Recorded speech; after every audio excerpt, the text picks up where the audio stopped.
ਜਿਉ ਪਿੰਡ ਸਭ ਤੇਰਾ, ਤੂੰ ਅੰਤਰ ਜਾਮੀ ਪੁਰਖ ਭਗਵਾਨ। ਦਾਸਨ ਦਾਸ ਕਹੈ ਜਨ ਨਾਨਕ, ਜੇਹਾ ਤੂੰ ਕਰਾਏ ਤੇਹਾ ਹਉ ਕਰੀ ਵਖਿਆਨ। ਸੱਜਣ ਸੱਚਾ ਪਾਤਸ਼ਾਹ, ਸਿਰ ਸ਼ਾਹਾਂ ਦੈ ਸ਼ਾਹ। ਜਿਸ ਪਾਸ ਬੈਠਿਆ ਸੋਹੀਐ, ਸਭਨਾ ਦਾ ਵਿਸਾਹ। ਜਿਸ ਪਾਸ ਬੈਠਿਆ ਸੋਹੀਐ, ਸਭਨਾ ਦਾ ਵਿਸਾਹ। ਸਤਨਾਮ ਸ੍ਰੀ ਵਾਹਿਗੁਰੂ ਸਾਹਿਬ ਜੀ। ਤੇਲੰਗ ਮਹੱਲਾ ਚੌਥਾ। ਹਰ ਕੀਆਂ ਕਥਾ ਕਹਾਣੀਆਂ, ਗੁਰਮੀਤ ਸੁਣਾਈਆ। ਬਲਿਹਾਰੀ ਗੁਰ ਆਪਣੇ, ਗੁਰ ਕਉ ਬਲ ਜਾਈਆ। ਹਰ ਕੀਆਂ ਕਥਾ ਕਹਾਣੀਆਂ, ਗੁਰਮੀਤ ਸੁਣਾਈਆ। ਬਲਿਹਾਰੀ ਗੁਰ ਆਪਣੇ, ਗੁਰ ਕਉ ਬਲ ਜਾਈਆ। ਆਏ ਮਿਲ ਗੁਰ ਸਿੱਖ ਆਏ ਮਿਲ, ਤੂੰ ਮੇਰੇ ਗੁਰੂ ਕੇ ਪਿਆਰੇ। ਆਏ ਮਿਲ ਗੁਰ ਸਿੱਖ ਆਏ ਮਿਲ, ਤੂੰ ਮੇਰੇ ਗੁਰੂ ਕੇ ਪਿਆਰੇ। ਵਾਹਿਗੁਰੂ ਜੀ ਕਾ ਖਾਲਸਾ, ਵਾਹਿਗੁਰੂ ਜੀ ਕੀ ਫਤਿਹ। ਸਰਵਰੇ ਕਾਇਨਾਤ ਵਾਲੀਏ ਕੁਲ ਆਲਮ, ਗਰਭ ਗੰਜਨ ਦੁਸ਼ਟ ਭੰਜਨ, ਕਰੀਮੁਲ ਕਮਾਲ ਹੁਸਨੁਲ ਜਮਾਲ। ਸਤਿਗੁਰੂ ਸਾਹਿਬ ਸਤਿਗੁਰੂ ਸ੍ਰੀ ਗੁਰੂ ਗ੍ਰੰਥ ਸਾਹਿਬ ਪਾਤਸ਼ਾਹ ਜੀ ਦੀ ਪਾਵਨ ਚਰਨ ਸ਼ਰਨ ਵੇ ਸੁਭਾਏਮਾਨ।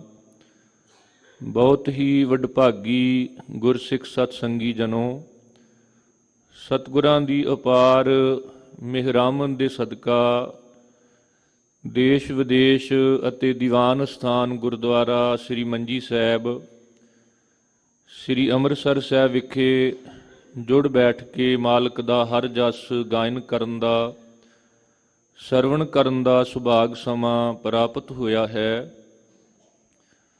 ਦੀਨ ਦੁਨੀਆ ਦੇ ਮਾਲਕ ਸਾਹਿਬ ਸਤਿਗੁਰੂ ਸ੍ਰੀ ਗੁਰੂ ਗ੍ਰੰਥ ਸਾਹਿਬ ਪਾਤਸ਼ਾਹ ਜੀ ਨੇ ਤਰੁੱਠ ਕਰਕੇ ਸਮੁੱਚੀ ਮਾਨਵਤਾ ਦੇ ਭਲੇ ਹਿੱਤ ਜੋ ਮੁੱਖ ਵਾਕ ਸਾਨੂੰ ਬਖਸ਼ਿਸ਼ ਕੀਤੇ ਹਨ, ਅਤੇ ਚੱਲ ਰਹੀ ਲੜੀਵਾਰ ਗੁਰਬਾਣੀ ਕਥਾ ਨਾਲ ਦੀ ਨਾਲ ਜੋ ਸ਼੍ਰੀ ਨਨਕਾਣਾ ਸਾਹਿਬ ਦਾ ਸ਼ਹੀਦੀ ਸਾਕਾ, ਜਿਸ ਦਾ 100 ਸਾਲਾ ਬੜੀ ਹੀ ਸ਼ਰਧਾ ਤੇ ਭਾਵਨਾ ਸਹਿਤ ਮਨਾਇਆ ਜਾ ਰਿਹਾ ਹੈ। ਆਓ ਸਾਰੇ ਮਨ ਬਿਰਤੀਆਂ ਨੂੰ ਇਕਾਗਰ ਕਰਕੇ ਪਿਆਰ ਸਹਿਤ ਅਦਬ ਸਹਿਤ ਗੁਰੂ ਚਰਨਾਂ ਦੇ ਵਿੱਚ ਹਾਜ਼ਰੀਆਂ ਲਵਾਈਏ ਤੇ ਇਸ ਤੋਂ ਬਾਅਦ ਸਤਿਗੁਰੂ ਸਾਹਿਬ ਜੀ ਦੀ ਬਖਸ਼ਿਸ਼ ਕੀਤੀ ਹੋਈ ਜੋ ਕਥਾ ਵਿਚਾਰ ਹੈ ਉਹਦੀ ਆਰੰਭਤਾ ਕਰੀਏ। ਸਾਰੇ ਇੱਕ ਵਾਰ ਪਿਆਰ ਸਹਿਤ ਆਖੋ ਜੀ, ਵਾਹਿਗੁਰੂ ਜੀ ਕਾ ਖਾਲਸਾ, ਵਾਹਿਗੁਰੂ ਜੀ ਕੀ ਫਤਿਹ। ਇਹ ਪਾਵਨ ਮੁੱਖ ਵਾਕ ਤਿਲੰਗ ਰਾਗ ਅੰਦਰ ਗੁਰੂ ਨਾਨਕ ਜੋਤ ਦੇ ਚੌਥੇ ਵਾਰਸ ਦੀਨ ਦੁਨੀ ਦੇ ਥੰਮ ਸੇਵਾ ਤੇ ਸਿਮਰਨ ਦੇ ਮੁਜੱਸਮੇ ਪਾਵਨ ਸਰੋਵਰ ਅੰਮ੍ਰਿਤਸਰ ਸ਼ਹਿਰ ਦੀ ਬੁਨਿਆਦ ਰੱਖਣ ਵਾਲੇ ਨਾਮ ਬਾਣੀ ਨਾਲ ਸ਼ਰਸਾਰ ਸਤਿਗੁਰੂ ਅੰਮ੍ਰਿਤ ਬਾਣੀ ਦੀ ਬਖਸ਼ਿਸ਼ ਕਰਨ ਵਾਲੇ ਸਤਿਗੁਰੂ ਸ੍ਰੀ ਗੁਰੂ ਰਾਮਦਾਸ ਮਹਾਰਾਜ ਜੀ ਦੇ ਉਚਾਰਨ ਕੀਤੇ ਹੋਏ ਸਾਹਿਬ ਸਤਿਗੁਰੂ ਸ੍ਰੀ ਗੁਰੂ ਗ੍ਰੰਥ ਸਾਹਿਬ ਮਹਾਰਾਜ ਜੀ ਦੇ ਪਾਵਨ ਅੰਗ 725 ਅਤੇ 726 ਤੇ ਸ਼ੋਭਨੀਕ ਹਨ। ਗਰੀਬ ਨਵਾਜ ਜੀ ਨੇ ਰਹਾਉ ਵਾਲੇ ਬੰਦ ਵਿੱਚ ਪ੍ਰੇਰਨਾ ਕਰਦਿਆਂ ਇਹ ਬਚਨ ਬਖਸ਼ਿਸ਼ ਕੀਤੇ ਹਨ। ਆਏ ਮਿਲ ਗੁਰਸਿੱਖ ਆਏ ਮਿਲ, ਤੂੰ ਮੇਰੇ ਗੁਰੂ ਕੇ ਪਿਆਰੇ ਰਹਾਉ। ਹਰ ਮਨੁੱਖ ਆਪਣੇ ਸੁਭਾਅ ਦੇ ਮੁਤਾਬਕ ਸੰਗਤ ਚਾਹੁੰਦਾ ਹੈ, ਮਿਲਾਪ ਚਾਹੁੰਦਾ ਹੈ। ਜਿਸ ਤਰ੍ਹਾਂ ਦੀ ਕਿਸੇ ਦੀ ਬਿਰਤੀ ਹੈ, ਸੰਸਕਾਰ ਨੇ, ਉਸੇ ਤਰ੍ਹਾਂ ਦੇ ਇਕੱਠ ਵਿੱਚ ਉਹ ਜਾਣਾ ਚਾਹੁੰਦਾ ਹੈ। ਉਹਦੀ ਇਹੀ ਇੱਛਾ ਹੁੰਦੀ ਹੈ ਕਿ ਮੇਰੇ ਕੋਲ ਮੈਨੂੰ ਮਿਲਣ ਵਾਸਤੇ ਵੀ ਉਹੋ ਜਿਹੇ ਆਉਣ। ਜਿਵੇਂ ਇੱਕ ਨਸ਼ਈ ਮਨੁੱਖ ਨੂੰ ਨਸ਼ੇੜੀ ਚੰਗੇ ਲੱਗਦੇ ਨੇ, ਜੂਆ ਖੇਡਣ ਵਾਲਾ ਹਮੇਸ਼ਾ ਜੁਆਰੀਆਂ ਦਾ ਇਕੱਠ ਚਾਹੁੰਦਾ ਹੈ, ਵਿਕਾਰੀ ਮਨੁੱਖ, ਔਗਣਾਂ ਨਾਲ ਭਰਿਆ ਮਨੁੱਖ ਉਸ ਮਜਲਿਸ ਵਿੱਚ ਜਾਂਦਾ ਹੈ ਜਾਂ ਉਸ ਇਕੱਠ ਨੂੰ ਬੁਲਾਉਂਦਾ ਹੈ ਜਿੱਥੇ ਉਹਦੀ ਬਿਰਤੀ ਵਾਲੇ ਲੋਕ ਉਹਨੂੰ ਆ ਕੇ ਮਿਲਣ। ਇਸੇ ਤਰ੍ਹਾਂ ਜਿਹੜੇ ਪ੍ਰਭੂ ਪਿਆਰੇ ਹਨ, ਉਹ ਪ੍ਰਭੂ ਭਗਤਾਂ ਦੀ, ਸੰਤ ਜਨਾਂ ਦੀ, ਗੁਰਸਿੱਖ ਗੁਰਮੁਖ ਪਿਆਰਿਆਂ ਦੀ ਸੰਗਤ ਚਾਹੁੰਦੇ ਨੇ। ਸਾਡੀ ਅਰਦਾਸ ਵੀ ਹੈ, ਸੇਈ ਗੁਰਮੁਖ ਪਿਆਰੇ ਮੇਲ, ਜਿਨ੍ਹਾਂ ਮਿਲਿਆ ਤੇਰਾ ਨਾਮ ਚਿੱਤ ਆਵੇ। ਹੇ ਪ੍ਰਭੂ, ਸਾਨੂੰ ਉਹਨਾਂ ਗੁਰਮੁਖਾਂ ਦੀ ਸੰਗਤ ਵਿੱਚ ਰੱਖੀ, ਸਾਨੂੰ ਉਹ ਗੁਰਸਿੱਖ ਮਿਲਾਈ ਜਿਨ੍ਹਾਂ ਨੂੰ ਮਿਲਿਆ ਤੁਹਾਡਾ ਨਾਮ ਚੇਤੇ ਆਵੇ, ਤੇ ਜਿਨ੍ਹਾਂ ਨੂੰ ਮਿਲ ਕੇ ਅਸੀਂ ਤੁਹਾਡੇ ਤੋਂ ਟੁੱਟ ਜਾਈਏ, ਕੱਚੇ ਪਿੱਲਿਆਂ ਵੱਲ ਉਹ ਜਾਣ ਲਈ ਸਾਨੂੰ ਪ੍ਰੇਰਿਤ ਕਰਨ। ਇਹੋ ਜਿਹਾਂ ਤੋਂ ਸਾਨੂੰ ਇਵੇਂ ਦੂਰ ਰੱਖੀ ਜਿਵੇਂ ਖੇਤਾਂ ਦੇ ਵਿੱਚ ਡਰਨਾ ਖੜਾ ਕੀਤਾ ਜਾਂਦਾ ਹੈ, ਤਾਂ ਕਿ ਕੋਈ ਚਿੜੀਆਂ ਜਾਂ ਹੋਰ ਪੰਛੀ ਜਿਹੜੇ ਨੇ ਉਸ ਤੋਂ ਡਰਦੇ ਹੋਏ ਉਹਦੇ ਨੇੜੇ ਨਾ ਆਉਣ। ਜੋ ਪ੍ਰਭ ਕੀਏ ਭਗਤ ਤੇ ਬਾਹਜ, ਤਿੰਨ ਤੇ ਸਦਾ ਡਰਾਨੇ ਰਹੀਐ। ਭਾਵ ਕਬੀਰ ਸਾਕਤ ਸੰਗ ਨਾ ਕੀਜੀਐ, ਦੂਰੋਂ ਜਾਈਐ ਭਾਗ। ਬਾਸਨ ਕਾਰੋ ਪਰਸੀਐ, ਤਉ ਕਛ ਲਾਗੈ ਦਾਗ। ਜਿਵੇਂ ਕਾਲੇ ਭਾਂਡੇ ਦੇ ਨੇੜਿਓਂ ਦੀ ਲੰਘੀਏ ਤੇ ਕੁਝ ਨਾ ਕੁਝ ਕਾਲਖ ਲੱਗ ਜਾਂਦੀ ਹੈ। ਕੋਲਿਆਂ ਦੀ ਦਲਾਲੀ ਕਰਨ ਵਾਲਾ ਜ਼ਰੂਰ ਕਈ ਵਾਰ ਕੋਲਿਆਂ ਦੀ ਕਾਲਖ ਜਿਹੜੀ ਹੈ ਉਹਦੇ ਨਾਲ ਅਲੂਦ ਹੋ ਜਾਂਦਾ ਹੈ। ਇਸੇ ਤਰ੍ਹਾਂ ਮੇਰੇ ਸਤਿਗੁਰੂ ਜੀ ਨੇ ਉਹਨਾਂ ਦੀ ਸੰਗਤ ਮੰਗੀ ਹੈ, ਜਿਨ੍ਹਾਂ ਦਸੰਦੜਿਆਂ ਦੁਰਮਤ ਵੰਝੈ, ਮਿੱਤਰ ਅਸਾਡੜੇ ਸੇਈ। ਸਤਿਗੁਰੂ ਗੁਰੂ ਰਾਮਦਾਸ ਮਹਾਰਾਜ ਜਿਨ੍ਹਾਂ ਨੇ ਆਪਣੇ ਗੁਰਸਿੱਖਾਂ ਨੂੰ ਇੰਨਾ ਅਦਬ ਤੇ ਸਤਿਕਾਰ ਦਿੱਤਾ, ਉਹਨਾਂ ਦੇ ਬਚਨ ਅਸੀਂ ਪੜ੍ਹਦੇ ਹਾਂ। ਗੁਰਸਿੱਖੀ ਭਾਣਾ ਮੰਨਿਆ, ਗੁਰ ਪੂਰਾ ਪਾਰ ਲੰਘਾਏ। ਗੁਰਸਿੱਖਾਂ ਕੀ ਹਰ ਧੂੜ ਦੇ, ਹਮ ਪਾਪੀ ਪੀ ਗਤ ਪਾਹੇ। ਸਭ ਆਵਾਜ਼ ਮਾਰੇ ਨੇ, ਆਏ ਮਿਲ ਗੁਰਸਿੱਖ ਆਏ ਮਿਲ, ਤੂੰ ਮੇਰੇ ਗੁਰੂ ਕੇ ਪਿਆਰੇ। ਹੇ ਮੇਰੇ ਗੁਰੂ ਦੇ ਪਿਆਰੇ ਗੁਰਸਿੱਖ, ਤੂੰ ਮੈਨੂੰ ਆ ਕੇ ਮਿਲ, ਤੂੰ ਮੈਨੂੰ ਆ ਕੇ ਮਿਲ। ਜਿਵੇਂ ਕਿਸੇ ਤਰਲੇ ਨੂੰ, ਕਿਸੇ ਜੋਦੜੀ ਨੂੰ, ਕਿਸੇ ਵੇਦਨਾ ਨੂੰ ਗਹਿਰਾਈ ਤੱਕ, ਅੰਦਰਲੇ ਤਲ ਤੱਕ ਟੇਕ ਕੇ ਬੰਦਾ ਬਾਰ-ਬਾਰ ਉਹਨੂੰ ਦੁਹਰਾਉਂਦਾ ਹੈ। ਸਤਿਗੁਰੂ ਜੀ ਨੇ ਬਾਰ-ਬਾਰ ਇਹ ਦੁਹਰਾਉਣਾ ਕੀਤਾ, ਹੇ ਗੁਰਸਿੱਖ, ਹੇ ਪਿਆਰੇ ਮੇਰੇ ਗੁਰੂ ਦੇ, ਤੂੰ ਮੈਨੂੰ ਆ ਕੇ ਮਿਲ। ਤੇ ਬਾਕੀ ਸ਼ਬਦ ਵਿੱਚ ਜ਼ਿਕਰ ਕੀਤਾ ਕਿ ਅਜਿਹੇ ਗੁਰਸਿੱਖਾਂ ਨੂੰ ਮਿਲ ਕੇ ਕੀ ਹੁੰਦਾ ਹੈ। ਉਹਨਾਂ ਨੂੰ ਮਿਲ ਕੇ ਪਰਮਾਤਮਾ ਦੀਆਂ ਜੋ ਕਥਾ ਕਹਾਣੀਆਂ ਨੇ, ਸਿਫਤ ਸਲਾਹ ਹੈ, ਉਹ ਕੀਤੀ ਜਾਂਦੀ ਹੈ। ਐਸੇ ਗੁਰਸਿੱਖ ਜਿਹੜੇ ਗੁਰੂ ਦੀ ਰਜ਼ਾ ਵਿੱਚ, ਗੁਰੂ ਦੀ ਆਗਿਆ ਵਿੱਚ ਤੁਰਦੇ ਨੇ, ਜਿਨ੍ਹਾਂ ਨੇ ਗੁਰੂ ਦਾ ਭਾਣਾ ਮਿੱਠਾ ਕਰਕੇ ਮੰਨਿਆ, ਉਹਨਾਂ ਤੋਂ ਸਤਿਗੁਰੂ ਬਲਹਾਰ ਵੀ ਜਾਂਦੇ ਨੇ। ਭਾਈ ਸਾਹਿਬ ਭਾਈ ਗੁਰਦਾਸ ਜੀ ਵੀ ਬਲਹਾਰ ਜਾਂਦੇ ਨੇ। ਬਲਹਾਰੀ ਤਿੰਨਾਂ ਗੁਰਸਿੱਖਾਂ ਜਾਏ, ਜਿਨ੍ਹਾਂ ਗੁਰ ਦਰਸ਼ਨ ਡਿਠਾ। ਜਿਹੜੇ ਸਭ ਤੋਂ ਪਹਿਲਾਂ ਜਾ ਕੇ ਗੁਰੂ ਦਾ ਦਰਸ਼ਨ ਕਰਦੇ ਨੇ, ਭਾਈ ਸਾਹਿਬ ਕਹਿੰਦੇ ਮੈਂ ਉਹਨਾਂ ਸਿੱਖਾਂ ਤੋਂ ਬਲਹਾਰ ਜਾਂਦਾ ਹਾਂ। ਬਲਹਾਰੀ ਤਿੰਨਾਂ ਗੁਰਸਿੱਖਾਂ ਪੈਰੀ ਪੈ ਗੁਰ ਸਭਾ ਬਹਿਠਾ।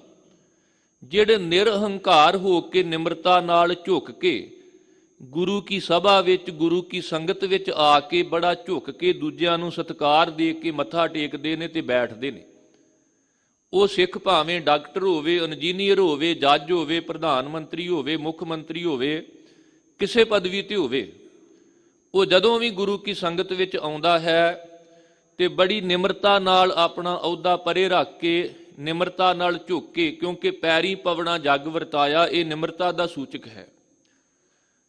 ਇੱਕ ਦੂਸਰੇ ਦੇ ਅਦਬ ਸਤਕਾਰ ਵਿੱਚ ਜਿਹੜੇ ਸਿੱਖ ਝੁਕਦੇ ਨੇ, ਭਾਈ ਗੁਰਦਾਸ ਕਹਿੰਦੇ ਮੈਂ ਉਹਨਾਂ ਤੋਂ ਬਲਹਾਰ ਜਾਵਾਂ। ਬਲਹਾਰੀ ਤਿਨਾਂ ਗੁਰ ਸਿੱਖਾਂ, ਗੁਰਮਤ ਬੋਲ ਬੋਲਦੇ ਮਿੱਠਾ। ਉਹਨਾਂ ਸਿੱਖਾਂ ਤੋਂ ਬਲਹਾਰ ਜਾਈਏ ਜਿਹੜੇ ਗੁਰੂ ਦੀ ਮੱਤ ਲੈ ਕੇ ਬੜੇ ਮਿੱਠੇ ਬੋਲ ਬੋਲਦੇ ਨੇ, ਕਿਉਂਕਿ ਉਹਨਾਂ ਨੂੰ ਪਤਾ ਹੈ ਸਾਡਾ ਰੱਬ ਮਿੱਠ ਬੋਲੜਾ ਜੀ, ਹਰ ਸੱਜਣ ਸੁਆਮੀ ਮੋਰਾ, ਹਉ ਸੰਮਲ ਥੱਕੀ ਜੀ, ਉਹ ਕਦੇ ਨਾ ਬੋਲੇ ਕੌਰਾ।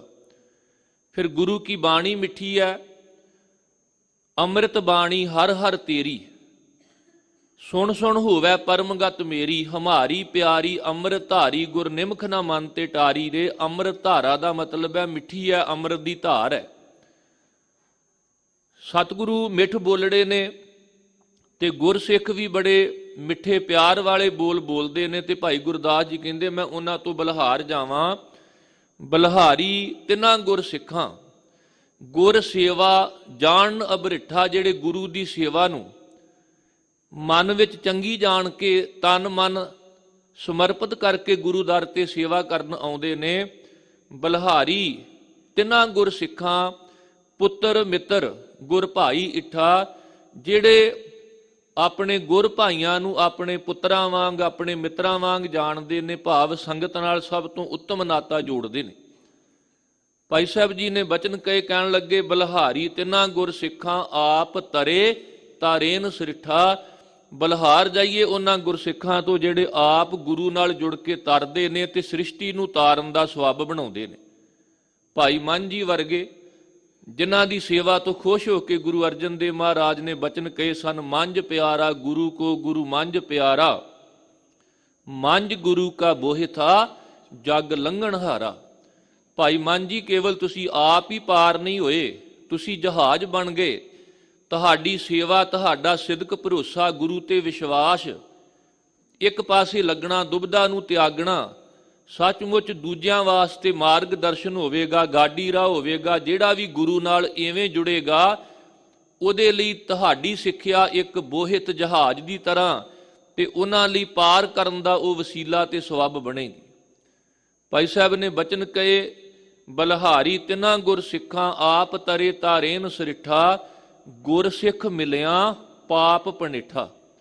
ਗੁਰੂ ਕਾ ਸਿੱਖ ਮਿਲੇ, ਗੁਰੂ ਦੇ ਸਿੱਖ ਦੀ ਸੰਗਤ ਹੋਵੇ, ਦਰਸ਼ਨ ਹੋ ਜਾਣ ਤੇ ਪਾਪ ਪਣਿਠਾ ਦਾ ਅਰਥ ਹੈ ਜੀਵਨ ਵਿੱਚੋਂ ਪਾਪ ਦੂਰ ਹੋ ਜਾਂਦੇ ਨੇ। ਭਾਵ ਏਡੀ ਵੱਡੀ ਮਹਾਨਤਾ ਜਿਨ੍ਹਾਂ ਗੁਰਸਿੱਖਾਂ ਬਾਰੇ ਸਤਿਗੁਰੂ ਗੁਰੂ ਰਾਮਦਾਸ ਮਹਾਰਾਜ ਬਖਸ਼ਿਸ਼ ਕਰ ਰਹੇ ਨੇ, ਆਏ ਮਿਲ ਗੁਰਸਿੱਖ ਆਏ ਮਿਲ, ਤੂੰ ਮੇਰੇ ਗੁਰੂ ਕੇ ਪਿਆਰੇ। ਇਸੇ ਪਾਵਨ ਗੁਰ ਸ਼ਬਦ ਵਿੱਚ ਜ਼ਿਕਰ ਆਵੇਗਾ ਕਿ ਜਿਨ੍ਹਾਂ ਗੁਰਸਿੱਖਾਂ ਦੀ ਹਰੀ ਤੇ ਗੁਰੂ ਨਾਲ ਪਿਰਹੜੀ ਹੈ, ਪ੍ਰੀਤ ਹੈ, ਉਹ ਦਿਲੋਂ ਗੁਰੂ ਤੇ ਪਰਮੇਸ਼ਰ ਨਾਲ ਜੁੜਦੇ ਨੇ ਤੇ ਉਹਨਾਂ ਦੀ ਪ੍ਰੀਤ ਓੜਕ ਤੱਕ ਨਿਭਦੀ ਹੈ। ਸੇਵਕ ਕੀ ਓੜਕ ਨਿਭੀ ਪ੍ਰੀਤ, ਜੀਵਤ ਸਾਹਿਬ ਸੇਵਿਓ ਆਪਣਾ, ਚਲਤੇ ਰਾਖਿਓ ਚੀਤ। ਉਹ ਸਦਾ ਆਪਣੇ ਮਾਲਕ ਨੂੰ, ਪਰਮੇਸ਼ਰ ਨੂੰ, ਗੁਰੂ ਨੂੰ ਸਮਰਪਿਤ ਹੁੰਦੇ ਨੇ। ਤੇ ਜਿਹੜੇ ਦਿਨ ਚੱਲ ਰਹੇ ਨੇ 20 ਤੇ 21 ਫਰਵਰੀ 2021 ਨੂੰ ਸ਼੍ਰੀ ਨਨਕਾਣਾ ਸਾਹਿਬ ਦੇ ਸ਼ਹੀਦੀ ਸਾਕੇ ਨੂੰ 100 ਸਾਲ ਹੋ ਜਾਣਾ ਹੈ, ਤੇ ਉਹਨਾਂ ਸ਼ਹੀਦਾਂ ਨੂੰ ਆਪਾਂ ਯਾਦ ਕਰ ਰਹੇ ਹਾਂ।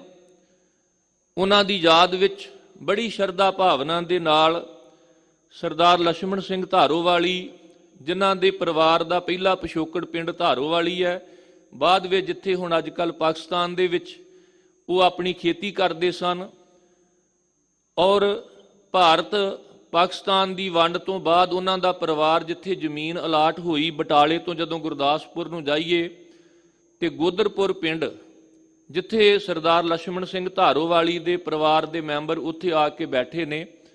ਬੜੀ ਸ਼ਰਧਾ ਭਾਵਨਾ ਦੇ ਨਾਲ ਸ਼੍ਰੋਮਣੀ ਗੁਰਦੁਆਰਾ ਪ੍ਰਬੰਧਕ ਕਮੇਟੀ ਵੱਲੋਂ ਆਪ ਸਾਰੀਆਂ ਸੰਗਤਾਂ ਦੇ ਸਹਿਯੋਗ ਨਾਲ 19, 20 ਤੇ 21 ਫਰਵਰੀ ਨੂੰ 3 ਰੋਜ਼ਾ ਇਹ ਨਨਕਾਣਾ ਸਾਹਿਬ ਦਾ ਸ਼ਹੀਦੀ ਸਾਕਾ ਸ਼ਤਾਬਦੀ ਦੇ ਰੂਪ ਵਿੱਚ ਉੱਥੇ ਮਨਾਇਆ ਜਾ ਰਿਹਾ ਹੈ।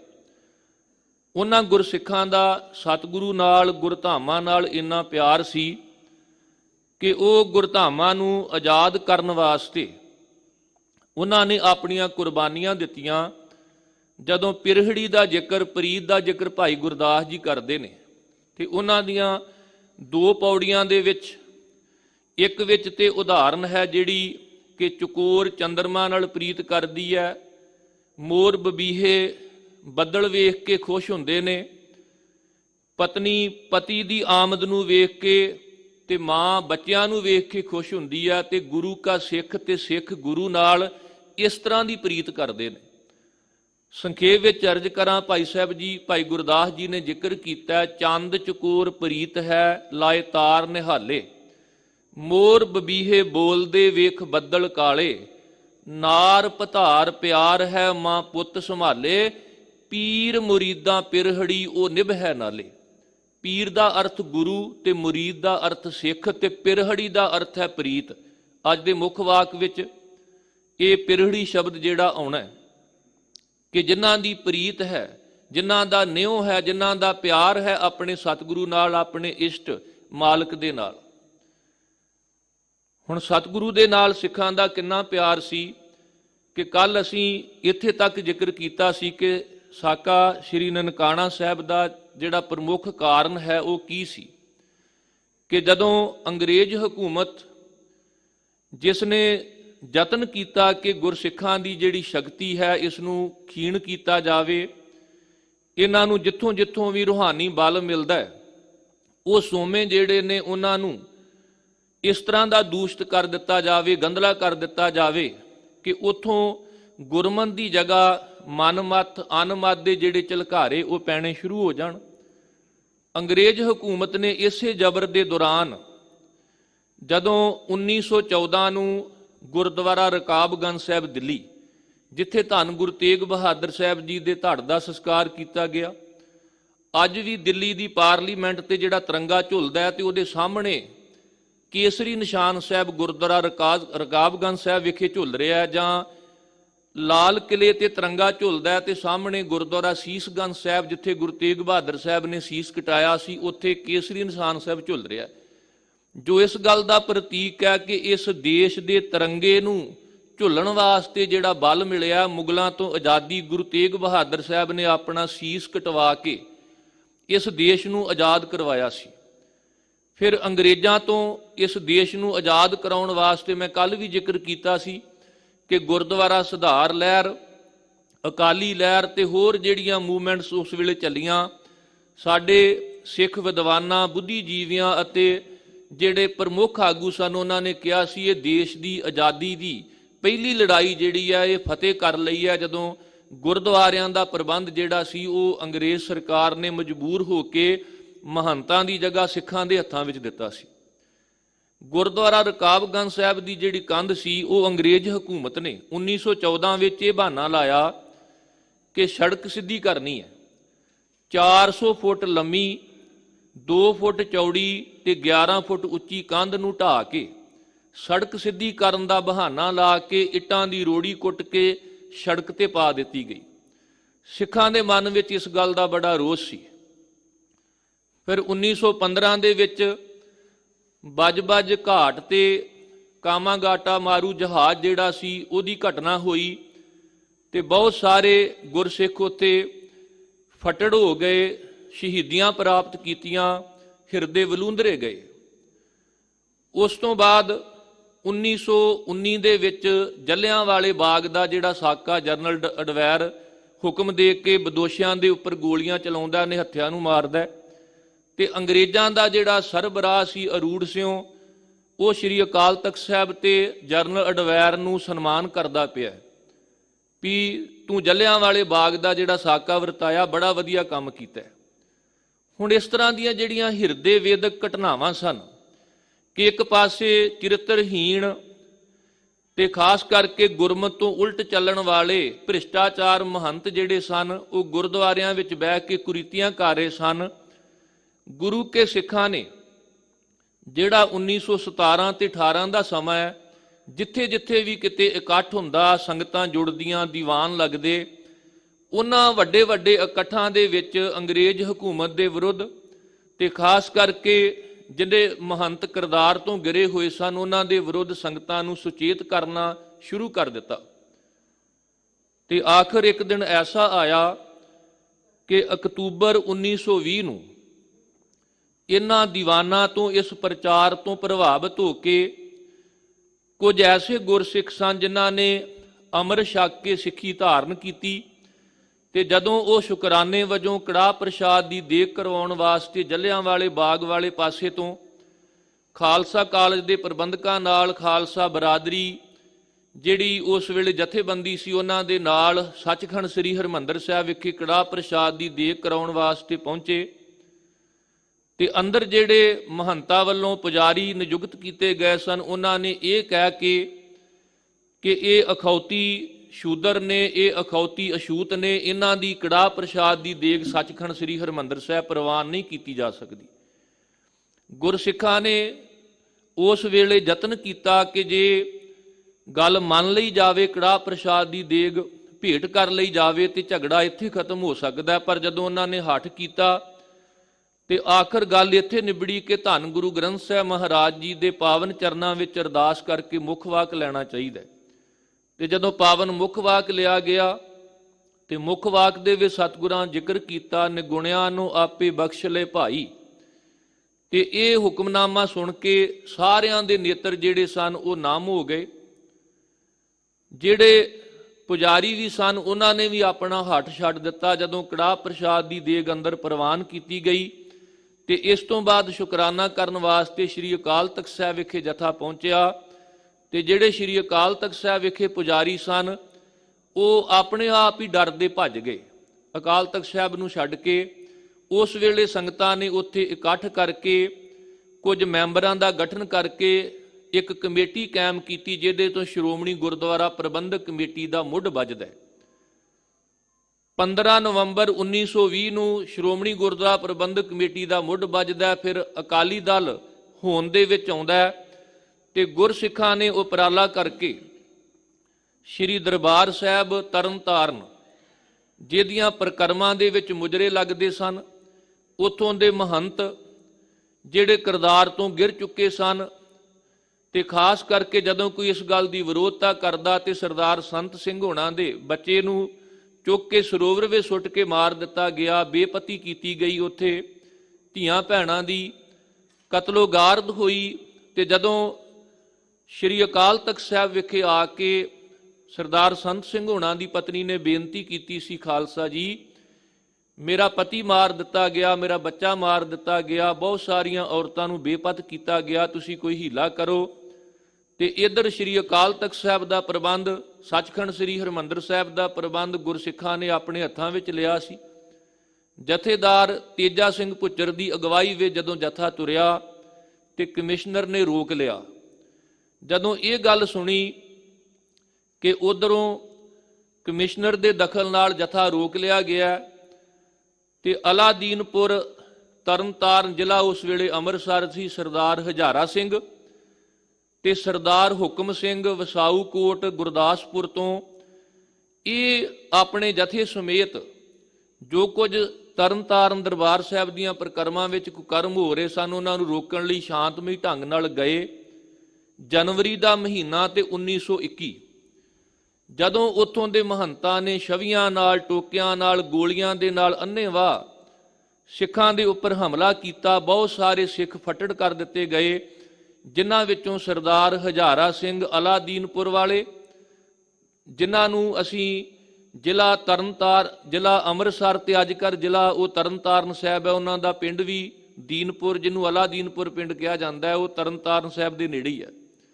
ਦੂਸਰੇ ਪਾਸੇ ਸਰਦਾਰ ਹੁਕਮ ਸਿੰਘ ਵਸਾਊ ਕੋਟ ਗੁਰਦਾਸਪੁਰ ਵਾਲੇ, ਇਹ ਦੋਵੇਂ ਸਿੱਖ ਸ਼ਹੀਦ ਹੋ ਗਏ। ਗੁਰਦੁਆਰਾ ਸੁਧਾਰ ਲਹਿਰ ਦੇ ਇਹ ਦੋਵੇਂ ਪਹਿਲੇ ਸ਼ਹੀਦ ਨੇ ਜਿਨ੍ਹਾਂ ਨੇ ਸ਼ਹਾਦਤਾਂ ਪ੍ਰਾਪਤ ਕੀਤੀਆਂ। ਤੇ ਜਦੋਂ ਸਰਦਾਰ ਹਜ਼ਾਰਾ ਸਿੰਘ ਹੋਣਾ ਦੀ ਮਾਤਾ ਨੂੰ ਪਤਾ ਲੱਗਾ ਤਾਂ ਉਹਨਾਂ ਨੇ ਕਿਹਾ ਸੀ ਕਿ ਧੰਨ ਹੈ ਮਾਲਕਾ, ਮੇਰਾ ਪੁੱਤਰ ਸਿੱਖੀ ਦੀ ਖਾਤਰ ਕੁਰਬਾਨ ਹੋਇਆ ਹੈ। ਜਦੋਂ ਅੰਤਮ ਅਰਦਾਸ ਸਮਾਗਮ ਹੋਏ, ਗੁਰਸਿੱਖਾਂ ਨੇ ਬੜੀਆਂ ਜੋਸ਼ੀਲੀਆਂ ਤਕਰੀਰਾਂ ਕੀਤੀਆਂ। ਇਸ ਤੋਂ ਬਾਅਦ ਕਿਉਂਕਿ ਜਨਵਰੀ ਮਹੀਨਾ ਤੇ 1921 ਦੇ ਵਿੱਚ ਇਸ ਤਰ੍ਹਾਂ ਦੇ ਸਾਕੇ ਵਾਪਰੇ, ਘਟਨਾਵਾਂ ਵਾਪਰੀਆਂ।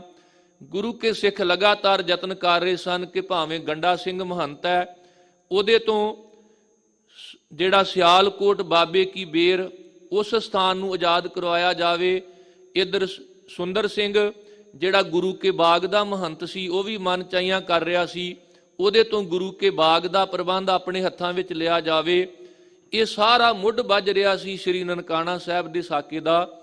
ਤੇ ਮੈਂ ਕੱਲ ਅਰਜ਼ ਕੀਤੀ ਸੀ ਕਿ ਇਵੇਂ ਫਿਰ ਸਰਦਾਰ ਲਛਮਣ ਸਿੰਘ ਧਾਰੋਵਾਲੀ ਹੋਣਾ ਨੇ ਆਪਣੇ ਪਿੰਡ ਬੜਾ ਵੱਡਾ ਇਕੱਠ ਕਰਕੇ ਤਕਰੀਰਾਂ ਕੀਤੀਆਂ ਕਿ ਸ਼੍ਰੋਮਣੀ ਗੁਰਦੁਆਰਾ ਪ੍ਰਬੰਧਕ ਕਮੇਟੀ ਨੇ 4, 5, 6 ਮਾਰਚ 1921 ਨੂੰ ਜਿਹੜਾ ਵੱਡਾ ਇਕੱਠ ਰੱਖਿਆ, ਉਹਦੇ ਵਿੱਚ ਲੱਖਾਂ ਦੀ ਗਿਣਤੀ ਵਿੱਚ ਸਿੱਖ ਆਗੂ ਪਹੁੰਚਣੇ ਨੇ। ਮਹੰਤ ਨੇ ਗੋਲੀਆਂ ਚਲਾ ਦੇਣੀਆਂ, ਨੁਕਸਾਨ ਹੋਵੇਗਾ।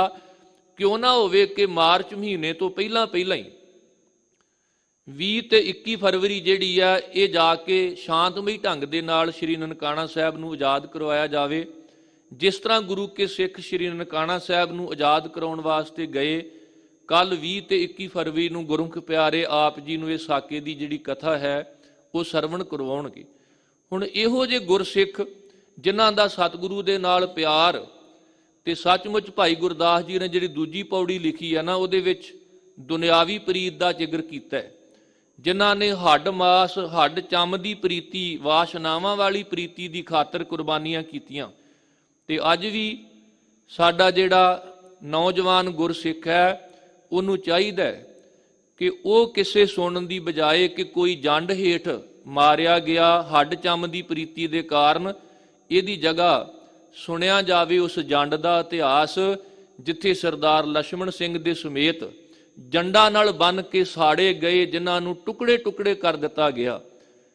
ਕੱਚੇ ਘੜੇ ਤੇ ਕੋਈ ਤਰੀ ਕਿਸੇ ਪਿਆਰੇ ਦੀ ਪ੍ਰੀਤ ਕਾਰਨ, ਇਹ ਕਿਸੇ ਸੁਣਨ ਦੀ ਬਜਾਏ ਚਮਕੌਰ ਦੀ ਕੱਚੀ ਗੜੀ ਦੇ ਜਿਹੜੇ ਕਿਸੇ ਨੇ ਉਹ ਸਾਨੂੰ ਸੁਣਨੇ ਚਾਹੀਦੇ ਨੇ। ਆ ਦੁਨਿਆਵੀ ਤੌਰ ਤੇ ਜਿਨ੍ਹਾਂ ਨੂੰ ਨਾਇਕ ਤੇ ਹੀਰੋ ਲੋਕ ਮੰਨਦੇ ਨੇ, ਉਹ ਤੇ ਕੈਮਰੇ ਦੇ ਟ੍ਰਿਕ ਜਾਂ ਕੇਵਲ ਇੱਕ ਭੁਲੇਖਾ ਪਾਊ, ਪਰ ਅਸਲ ਰੀਅਲ ਸਟੋਰੀ, ਰੀਅਲ ਸਾਡਾ ਜਿਹੜਾ ਸਿੱਖ ਇਤਿਹਾਸ ਹੈ ਜਿਹਦੇ ਵਿੱਚ ਸਾਡੇ ਸਿੱਖ ਆਗੂ ਹੀਰੋ ਦੀ ਤਰ੍ਹਾਂ, ਨਾਇਕ ਦੀ ਤਰ੍ਹਾਂ ਉਹਨਾਂ ਨੇ ਅਗਵਾਈ ਕੀਤੀ। ਤੇ ਗੁਰੂ ਕੇ ਲਾਲ ਵੱਡੇ ਛੋਟੇ ਸਾਹਿਬਜ਼ਾਦੇ ਜਿਨ੍ਹਾਂ ਨੇ ਛੋਟੀਆਂ ਜਿੰਦਾ ਹੋਣ ਦੇ ਬਾਵਜੂਦ ਵੱਡੇ ਸਾਕੇ ਵਰਤਾਏ ਸਨ।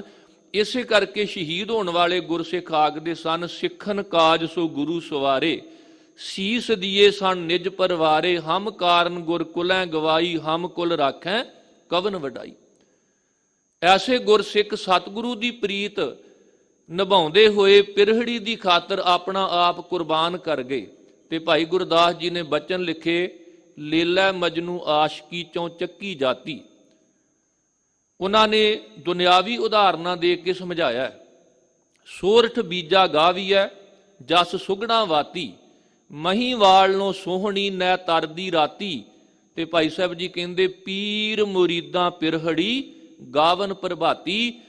ਪੀਰ ਤੇ ਮੁਰੀਦ, ਸਿੱਖ ਤੇ ਗੁਰੂ ਦੀ ਇਹੋ ਜੀ ਪ੍ਰੀਤ ਹੈ ਕਿ ਜਿੱਥੇ ਉਹ ਪ੍ਰਭਾਤ ਅੰਮ੍ਰਿਤ ਵੇਲੇ ਉੱਠ ਕੇ ਇਸ਼ਨਾਨ ਕਰਦੇ, ਗੁਰੂ ਕੀ ਬਾਣੀ ਪੜ੍ਹਦੇ, ਸਤਿਗੁਰੂ ਦੇ ਦਰਸ਼ਨ ਕਰਨ ਜਾਂਦੇ, ਉੱਥੇ ਸਤਿਗੁਰ ਸੇਵਾ ਭਾਏ ਪ੍ਰਾਨ ਪੂਜਾ ਕਰੇ ਸਿੱਖ। ਗੁਰੂ ਕਾ ਸਿੱਖ ਸੇਵਾ ਕਰਦਿਆਂ ਕਰਦਿਆਂ ਜੇ ਕਿਤੇ ਪ੍ਰਾਣ ਨਿਸ਼ਾਵਰ ਕਰਨ ਦੀ ਵੀ ਲੋੜ ਪਈ ਤੇ ਜਥੇਦਾਰ ਲਛਮਣ ਸਿੰਘ ਧਾਰੋਵਾਲੀ ਦੇ ਸਮੇਤ ਅਨੇਕਾਂ ਗੁਰਸਿੱਖਾਂ ਨੇ ਆਪਣੇ ਆਪ ਨੂੰ ਟੁਕੜੇ ਟੁਕੜੇ ਕਰਵਾ ਲਿਆ।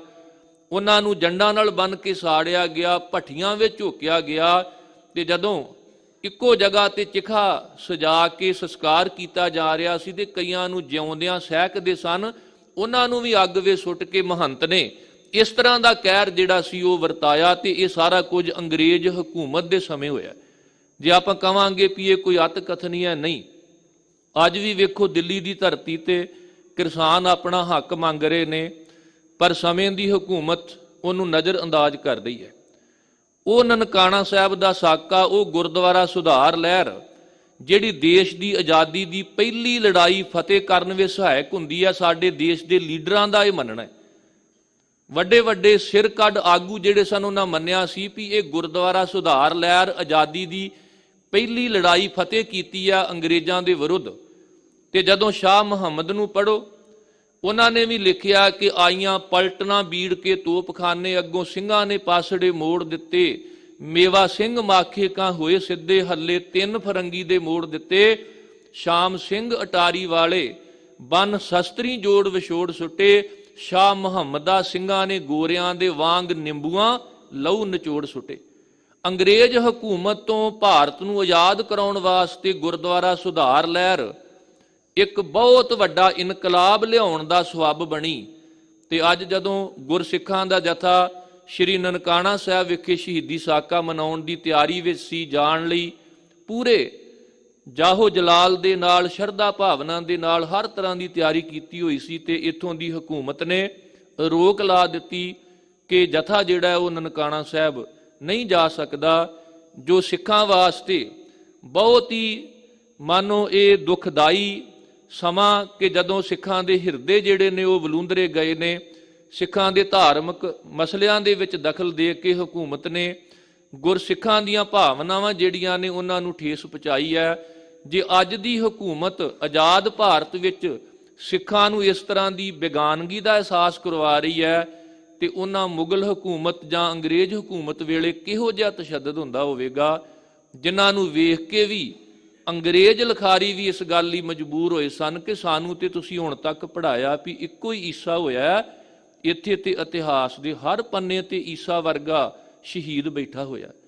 ਜਦੋਂ ਬੀਟੀ ਦੀਆਂ ਡਾਂਗਾਂ ਵਰੀਆਂ ਸਨ ਤੇ ਅੰਗਰੇਜ਼ ਉਹਦਾ ਨਿਰੀਖਣ ਕਰਨ ਵਾਸਤੇ ਪਹੁੰਚਿਆ ਸੀ, ਕਹਿਣ ਲੱਗਾ ਮੈਂ ਬਾਅਦ ਚ ਲਿਖਾਂਗਾ ਵੀ ਇਹਦਾ ਕਾਰਨ ਕੀ, ਪਹਿਲਾਂ ਮੈਂ ਇਹ ਵੇਖਣਾ ਚਾਹੁੰਦਾ ਵੀ ਸਾਨੂੰ ਤੇ ਹੁਣ ਤੱਕ ਪੜ੍ਹਾਇਆ ਗਿਆ ਇੱਕੋ ਹੀ ਈਸਾ ਹੋਇਆ ਜਿਹੜਾ ਸੂਲੀ ਤੇ ਚੜਿਆ, ਪਰ ਇੱਥੇ ਤਾਂ ਆ ਚੱਪਾ ਚੱਪਾ ਧਰਤੀ ਹਰ ਥਾਂ ਤੇ ਮਹਾਨ ਸ਼ਹੀਦ ਜਿਹੜੇ ਨੇ ਉਹ ਬੈਠੇ ਹੋਏ ਨੇ। ਹਰ ਸਿੱਖ ਦੇ ਵਿੱਚੋਂ ਸ਼ਹੀਦ ਦਾ ਜਜ਼ਬਾ ਜਿਹੜਾ ਹੈ ਉਹ ਨਜ਼ਰ ਆਉਂਦਾ ਹੈ। ਸਤਿਗੁਰੂ ਕਿਰਪਾ ਕਰਨ। ਇਹੋ ਜਿਹੇ ਗੁਰਸਿੱਖਾਂ ਬਾਰੇ ਮੇਰੇ ਗੁਰੂ ਰਾਮਦਾਸ ਮਹਾਰਾਜ ਜੀ ਆਖ ਰਹੇ ਨੇ, ਆਏ ਮਿਲ ਗੁਰਸਿੱਖ ਆਏ ਮਿਲ ਤੂੰ ਮੇਰੇ ਗੁਰੂ ਕੇ ਪਿਆਰੇ। ਆਓ ਪਿਆਰ ਸਹਿਤ ਸਤਿਗੁਰੂ ਸਾਹਿਬ ਜੀ ਦੇ ਪਾਵਨ ਮੁਖ ਵਾਕ ਦੀ ਜੋ ਕਥਾ ਹੈ ਸਰਵਣ ਕਰੀਏ। ਸਤਨਾਮ ਸ੍ਰੀ ਵਾਹਿਗੁਰੂ ਸਾਹਿਬ ਜੀ। ਤਿਲੰਗ ਮਹੱਲਾ ਚੌਥਾ। ਤਿਲੰਗ ਰਾਗ ਵਿੱਚ ਚੌਥੇ ਪਾਤਸ਼ਾਹ ਧੰਨ ਗੁਰੂ ਰਾਮਦਾਸ ਮਹਾਰਾਜ ਜੀ ਦੇ ਬਚਨ ਹਨ।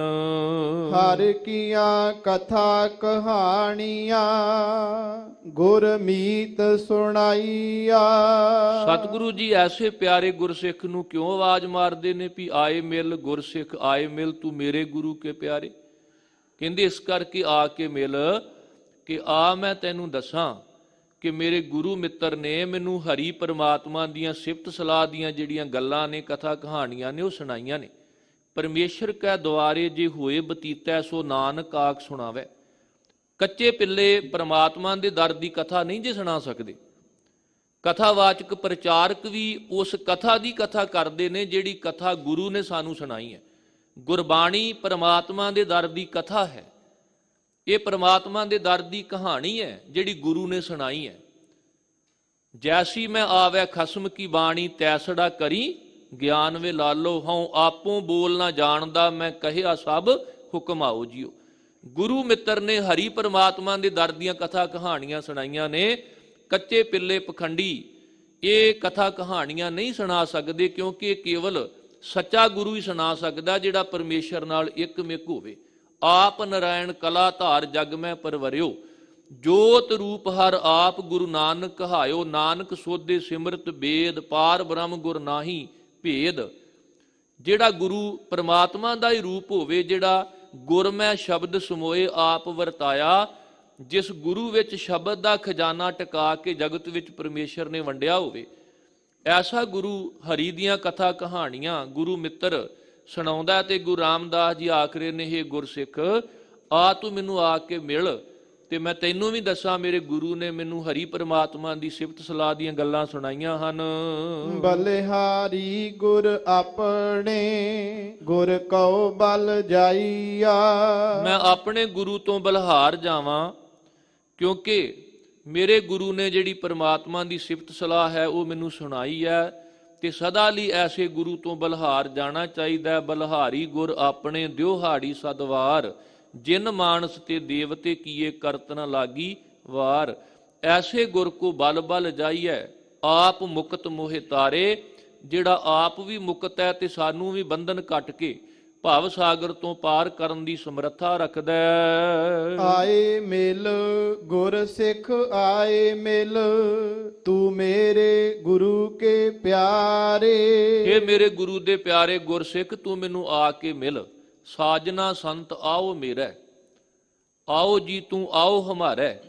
ਭਾਵ ਐਸੇ ਗੁਰਸਿੱਖਾਂ ਨੂੰ ਕਿਹਾ ਜਾਂਦਾ ਹੈ ਤੁਸੀਂ ਆ ਕੇ ਸਾਨੂੰ ਮਿਲੋ, ਤਾਂ ਕਿ ਰਲ ਮਿਲ ਕੇ ਪ੍ਰਮਾਤਮਾ ਦੀ ਸਿਫਤ ਸਲਾਹ ਕਰ ਲਈਏ। ਰਹਾਉ ਰਹਾਉ ਦਾ ਭਾਵ ਹੈ ਠਹਿਰਾਓ, ਵਿਸਰਾਮ ਕੇ ਇਹਨਾਂ ਪਾਵਨ ਤੁਕਾਂ ਵਿੱਚ, ਜਾਂ ਜੋ ਸਤਿਗੁਰਾਂ ਨੇ ਇੱਥੇ ਇੱਕੋ ਹੀ ਪਾਵਨ ਤੁਕ ਰਹਾਉ ਵਾਲੀ ਉਚਾਰਨ ਕੀਤੀ ਹੈ ਕਿ ਇਸ ਪਾਵਨ ਤੁਕ ਦੇ ਵਿੱਚ ਸ਼ਬਦ ਦਾ ਅੰਤਰੀਵ ਭਾਵ ਹੈ। ਹਰ ਕੇ ਗੁਣ ਹਰ ਭਾਵ ਦੇ, ਸੇ ਗੁਰੂ ਤੇ ਪਾਏ। ਹਰੀ ਪਰਮੇਸ਼ਰ ਦੇ ਗੁਣ ਗਾਉਣੇ ਮਾਲਕ ਨੂੰ ਭਾਉਂਦੇ ਨੇ, ਚੰਗੇ ਲੱਗਦੇ ਨੇ, ਤੇ ਇਹ ਗੁਰੂ ਤੋਂ ਪ੍ਰਾਪਤ ਹੁੰਦੇ ਹਨ।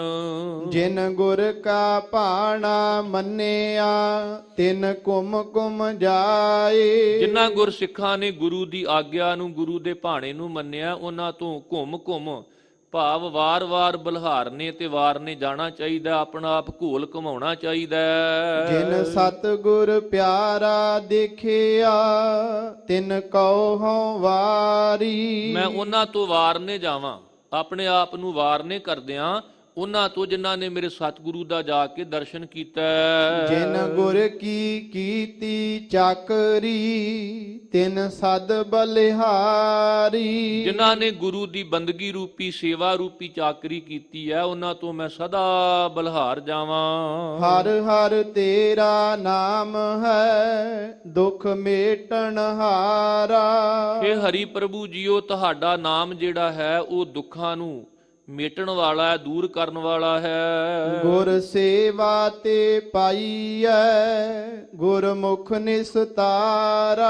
ਪਰ ਐਸਾ ਨਾਮ ਗੁਰੂ ਦੀ ਸੇਵਾ ਤੋਂ ਹੀ ਪ੍ਰਾਪਤ ਹੁੰਦਾ ਹੈ, ਤੇ ਗੁਰੂ ਦੇ ਰਾਹੀਂ ਮਨੁੱਖ ਨਾਮ ਜਪਦਾ ਹੈ ਤੇ ਫਿਰ ਉਹਦਾ ਨਿਸਤਾਰਾ ਭਾਵ ਪਾਰ ਉਤਾਰਾ ਹੋ ਜਾਂਦਾ ਹੈ। ਜੋ ਹਰ ਨਾਮ ਧਿਆਏਂਦੇ, ਤੇ ਜਨ ਪਰਵਾਨਾ।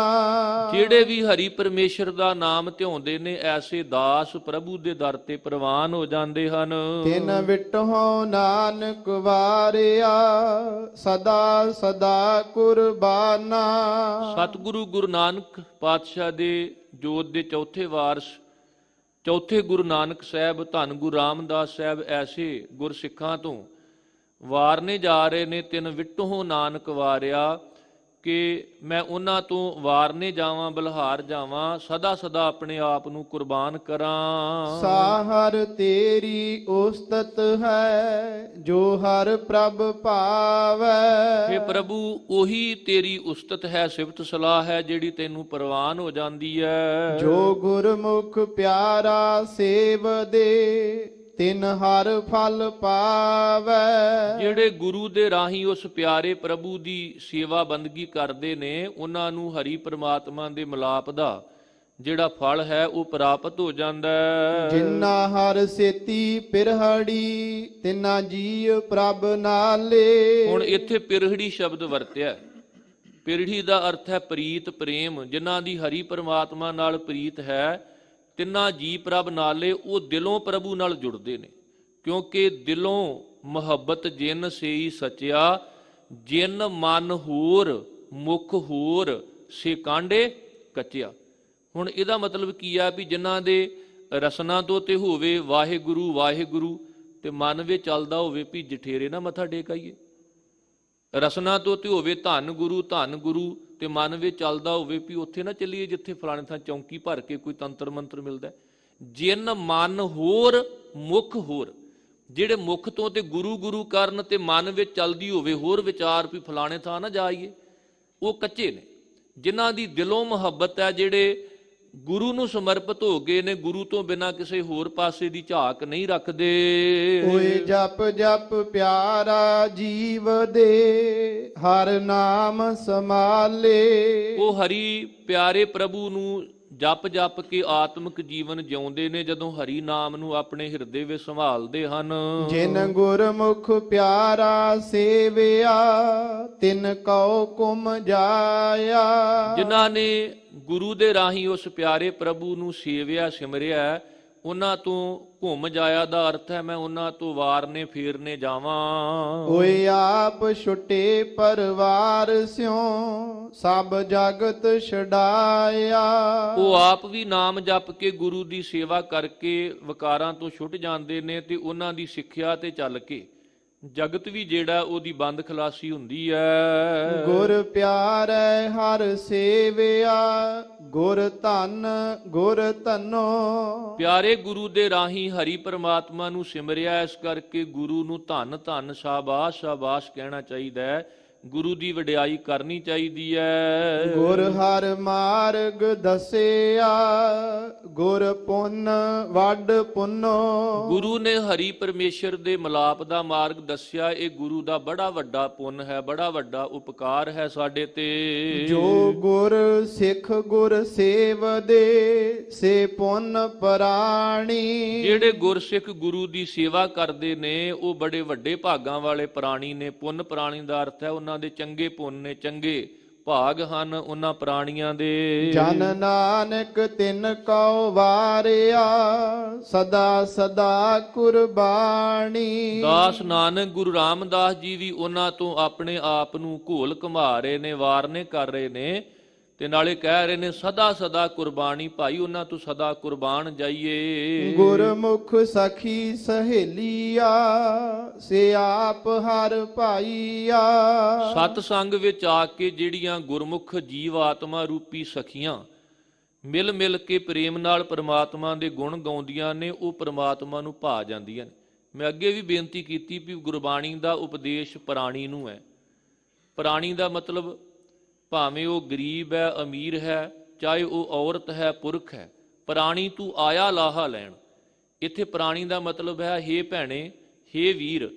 ਇਸੇ ਕਰਕੇ ਕਿਤੇ ਕਿਹਾ ਭਾਈ ਰੇ ਤੇ ਕਿਤੇ ਕਿਹਾ ਆਵੋ ਭੈਣੇ ਗੱਲ ਮਿਲੈ ਅੰਕ ਸਹੇਲੜੀਆਂ ਮਿਲ ਕੇ ਕਰੈ ਕਹਾਣੀਆਂ ਸਮਰੱਥ ਕੰਤਕੀਆਂ। ਤੇ ਵਾਰੇ ਜਾਈਏ ਸਰਦਾਰ ਲਛਮਣ ਸਿੰਘ ਧਾਰੋਵਾਲੀ ਦੇ, ਜਿਹੜੇ ਔਰਤ ਦੇ ਸਤਿਕਾਰ ਵਿੱਚ ਵੀ ਉਹਨਾਂ ਦਾ ਬੜਾ ਵੱਡਾ ਯੋਗਦਾਨ ਹੈ।